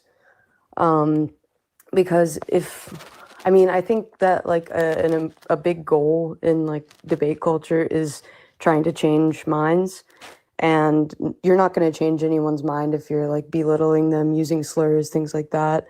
And I think another thing is, someone said, listen. I think that's really important. And also something we touched on before, don't really speak on things that you're not educated on. Yes. So, yeah, I guess that's it. I really appreciate you having me up. And no, you don't know me well. If you ever need trans representation and Eli's not around, let me know. I've got a lot of good talking points. But yeah, that's all I got for you tonight. Listen, if you want to come hang out at some point, you can. I mean, I know you said that you it made you a little nervous tonight, but I'm so happy that you actually stuck it out and you were here with us. And I mean, I'm always looking for someone to lend a hand, because if nothing else, if people don't know nothing else about me, I'm gonna fuck up. So if I can take that, God dang it, language. This is late nights. I'm gonna mess up. My mom is asleep by now. I'm sure of it. But yes, no, I really appreciate that, and I'm sure at some point I'm gonna desperately need to take you up on that. Yeah, I appreciate you. Y'all have a great night. Thanks for having me up again. Thank you. You as well. K-Dot, let me switch this. I saved you for last. Let me switch this here. All right, K-Dot, what you got for the people? Man, I really do agree with everything that was said, man. We do have to deconstruct ourselves and make sure that, like, when we're holding these spaces, that we're constantly learning, growing, evolving as creators. And, when we're holding spaces, I agree, we do have to monitor the chat because we're responsible for them as well. Man. And then that's tough, man. The moderators also have to learn to be leaders and followers simultaneously, because I'm trusting you with my platform. And sometimes it's a tough job to do as a moderator as well, because you have to kind of really get to know the person whose platform it is. You guys have to be friends and kind of like business associates. So it's a whole relationship you got to foster. Yeah. And it's a growing, living, breathing entity in this debate space, because there's so many people in so many different walks of life. So it's a great thing that you're doing here. You know what I think is interesting though? Like, I know it's not me, because I'm in so many different spaces. You know how I am, but like I see it in like almost everybody. And the fact that you literally are sitting here saying you're getting that same type of fatigue that I'm starting to get in. And so like you're searching out something, because you don't want to just say, forget it. But like it's becoming repetitive and even like toxic in certain aspects. And so like I'm glad that you came up. 2, I'm glad that you said that. And 3, I think that speaks to even more so like how we got to find something different and we got to do something better. Yeah, absolutely. I'm with you. I'm hitting the wall, and what I find when I'm hitting the wall is because it's a lot of. I was just talking to a friend of mine about this. It's a lot of low tier, like, conversation that we have to like sift through because of trolls, and we're just on a public platform, and people come up and just say gross things. And I'm okay with having the conversation about race. I try not to engage with the conversations about trans individuals, because I myself am not trans. I don't live a trans experience. I also try not to engage in conversations around ABs, because again, I'm not a woman, and you know, I'm never going to live a woman's experience, especially when it comes to that specific topic. And it just seems like they try to push, and I feel like they use that as like leverage and try to push that because they know I won't engage with it. And that's where I experience the biggest burnout, is like they try to force these conversations about topics where I'm just done debating people's right to exist and right to their own bodies. But at the same time, it's such a problem in this world. So it's like, I don't know how to engage with it just yet. I don't know how the best way to attack it. So I'm just kind of perplexed on how to move forward. You know, for me, like, the thing that bothers me is like the people that go up on like white creators panels and just slur. Like they immediately go up on white creators panels and just start, you know, spamming the N-word. And I'm like why are you engaging? Not only are you engaging in like racism, you're doing it for fun, and you're doing it towards like it's just, I'm like what, why is this even happening? And so like that whole thing is like that's draining. But then another thing that like I find myself hitting the wall with is dealing with people who I feel like lack humanity. Like people who actually have no core values or principles, or actually just care about people in general. And I struggle with that at times. And then the last thing is just like the repetitive conversations. How it seems like there's certain people who, not only do we have the same conversations over and over and over, because they, in certain aspects, people don't try to educate themselves and learn something new. Like that's why when I do my topics or whatever, when I'm debating, I try to give like different topics and different bullet points, because if not, they're always going to devolve just back to the same thing that they know that they're going to talk about. But I don't get like professional debaters who they hop from one panel to the next panel and they say the same thing, even if they're disproven. They're still going to take that same disproven point to another panel because that's what they know. So they want to keep talking about that disproven point. Like all of this is like draining. Yeah, man, I could have said it better myself. That's exactly what it is. It's very draining because it just seems like you're just stuck in a never-ending loop. And it's because then you're myself being someone who cares about people. I care about, like, I see different videos and of people being discriminated against for whatever the reason may be. Is because someone's a bad person, like you said, they have a disregard for someone's life, and I just feel like there's something I could be doing, and like I built this platform and I wanted to talk, and I didn't know. And then I feel like I'm just like, I'm burnt out on trying to protect people. How is that even a thing, man? I don't like it. It's nonstop. It's like wave after wave after wave, and it's just like it doesn't stop. It doesn't, man. And I just don't know how the world is filled with so many people who just want to say bad things. And sometimes I'm like, you guys don't even mean this. You just like being mean to people. Exactly. That's why, like, I don't know if you've seen any of my debates for the last couple of days or whatever when I'm sparring, but like it's proved me wrong. You don't care about the things that you say, because they don't. They don't care about it. It's just talking points. Like it's just the things that they want to say. They don't actually care about any of it. Yeah, no one. I can't imagine anyone walks through life carrying that much hate for another individual all day long. Like you're in Walmart, where you're with your kids, you're sitting down. Like it can't be something you talk about all day, that like to the point where it consumes you. But you get on TikTok and you just want to hurt somebody's feelings. Exactly. Like I don't. It's so weird. Yeah. I don't know. It's We're gonna get into man. that though.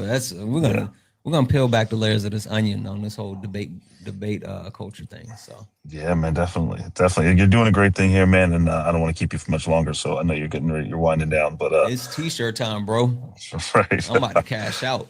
I hear you, brother, but I appreciate you, man. Thanks for letting me up. Yeah, I appreciate and you know, I'll check out the rest of the series. Just FYI, 700 something people hanging out here. This is K Dot. If you don't know who he is, give him a follow. He's super dope.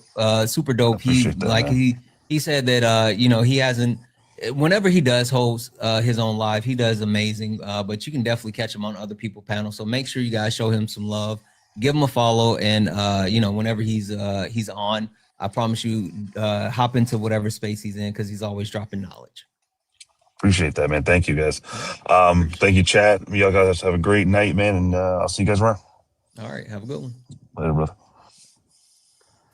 All right, guys. Night one is in the books. It's in the books. Night one is in the books. And I wanted to do something special because, like I said, I wanted to have this. And normally people know when I do late nights, I'm on my camera, not on my phone, and the panel looks different and blah, blah, blah, blah, blah. But I felt like this would be apropos, right? To actually have late nights in the look and feel of sparring.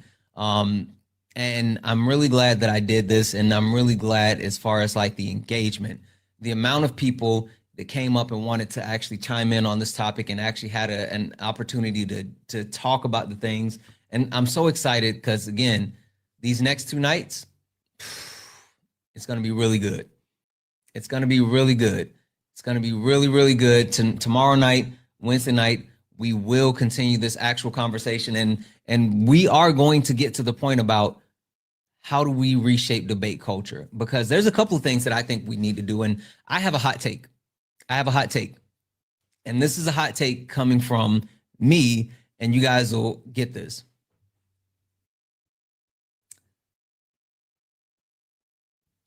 We need to refocus our energy and efforts as far as who we invest in as debaters or content creators as a whole.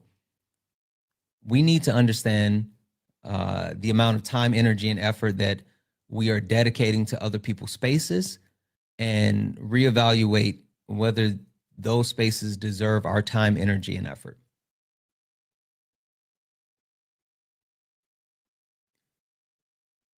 Not everybody deserves the amount of attention that they get from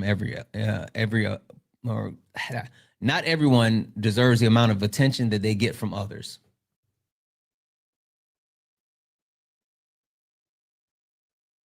And before somebody say Dean and Parker, no, absolutely not. I'm not talking about them. But I'm talking as a whole.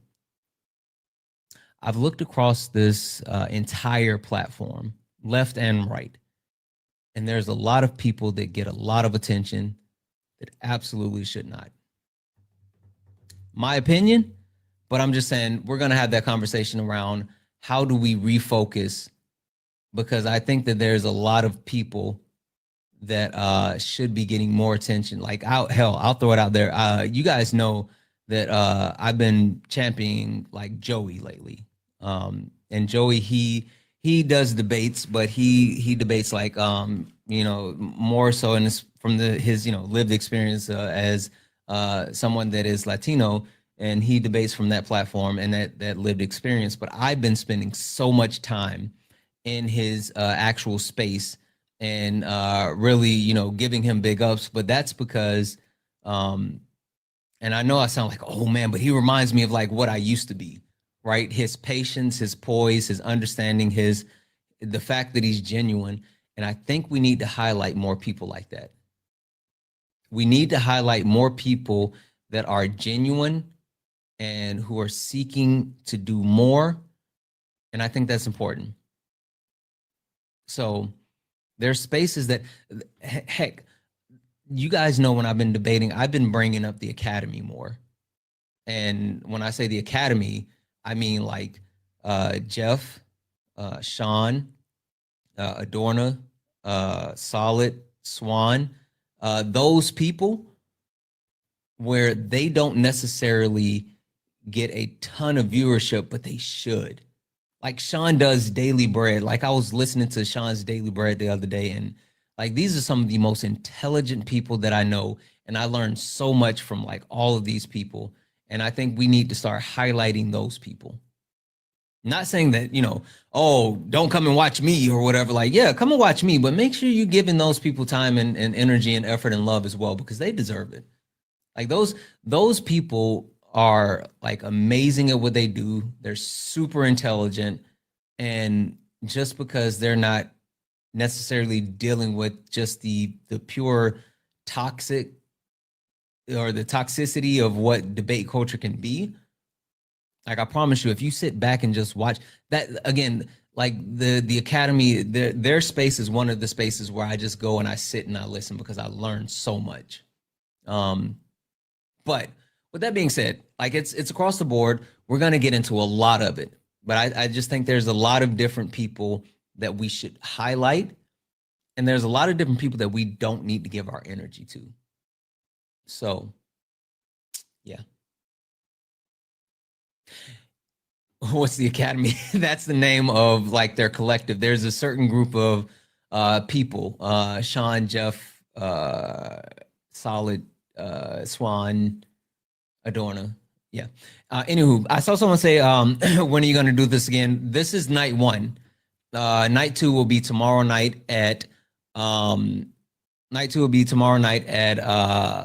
p.m. Eastern, 8 p.m. Pacific, and night 3 will be the same. So, yeah. And it's a perfect time to run out because I ran out of water. I didn't grab my larger bottle of water, and I should have. And so now I'm like, W's in the chat for Gabrielle. Gabrielle sent a $5 donation saying, will you do this again anytime soon? I just answered the question. Yes, tomorrow, 11 p.m. Eastern, 8 p.m. Pacific. Wednesday, 11 p.m. Eastern, 8 p.m. Pacific. Late nights is every Monday, Tuesday, and Wednesday. For anyone that's just now seeing late nights for the first time, late nights is every Monday, Tuesday, Wednesday at 11 p.m. Eastern, 8 p.m. Pacific for 3 hours. That's late nights. The other times is sparring. And sometimes I get a little bit sidetracked depending on if there's some things that happen because I'm super protective of late nights, but this is late nights. So Monday, Tuesday, Wednesdays, 11 p.m. Eastern, 8 p.m. Pacific for 3 hours. With that being said, we're going to hit the outro. Yeah, this ain't your regular panel. Nah, we speak the truth. Late nights with Santana and Mama Jones watching. Better keep it clean. Let's go. Late nights, truth in the convo. Everybody get a seat at the table. From the block to the books, we mindful. No screaming, just dreams in the Bible. One mic, one voice, we build bridges from the heart of the hood to the world's big issues. Politics, pay, different cultures. But the real ones listen before they rebuttal. Guys, I think that this was actually a pretty successful night 1. I think this was a really successful night 1. I appreciate you more, Gabriella. I think that tonight was a great starting point. But what I will say is that I need everybody to lock in with me because these next couple of nights, we're going to dig into it.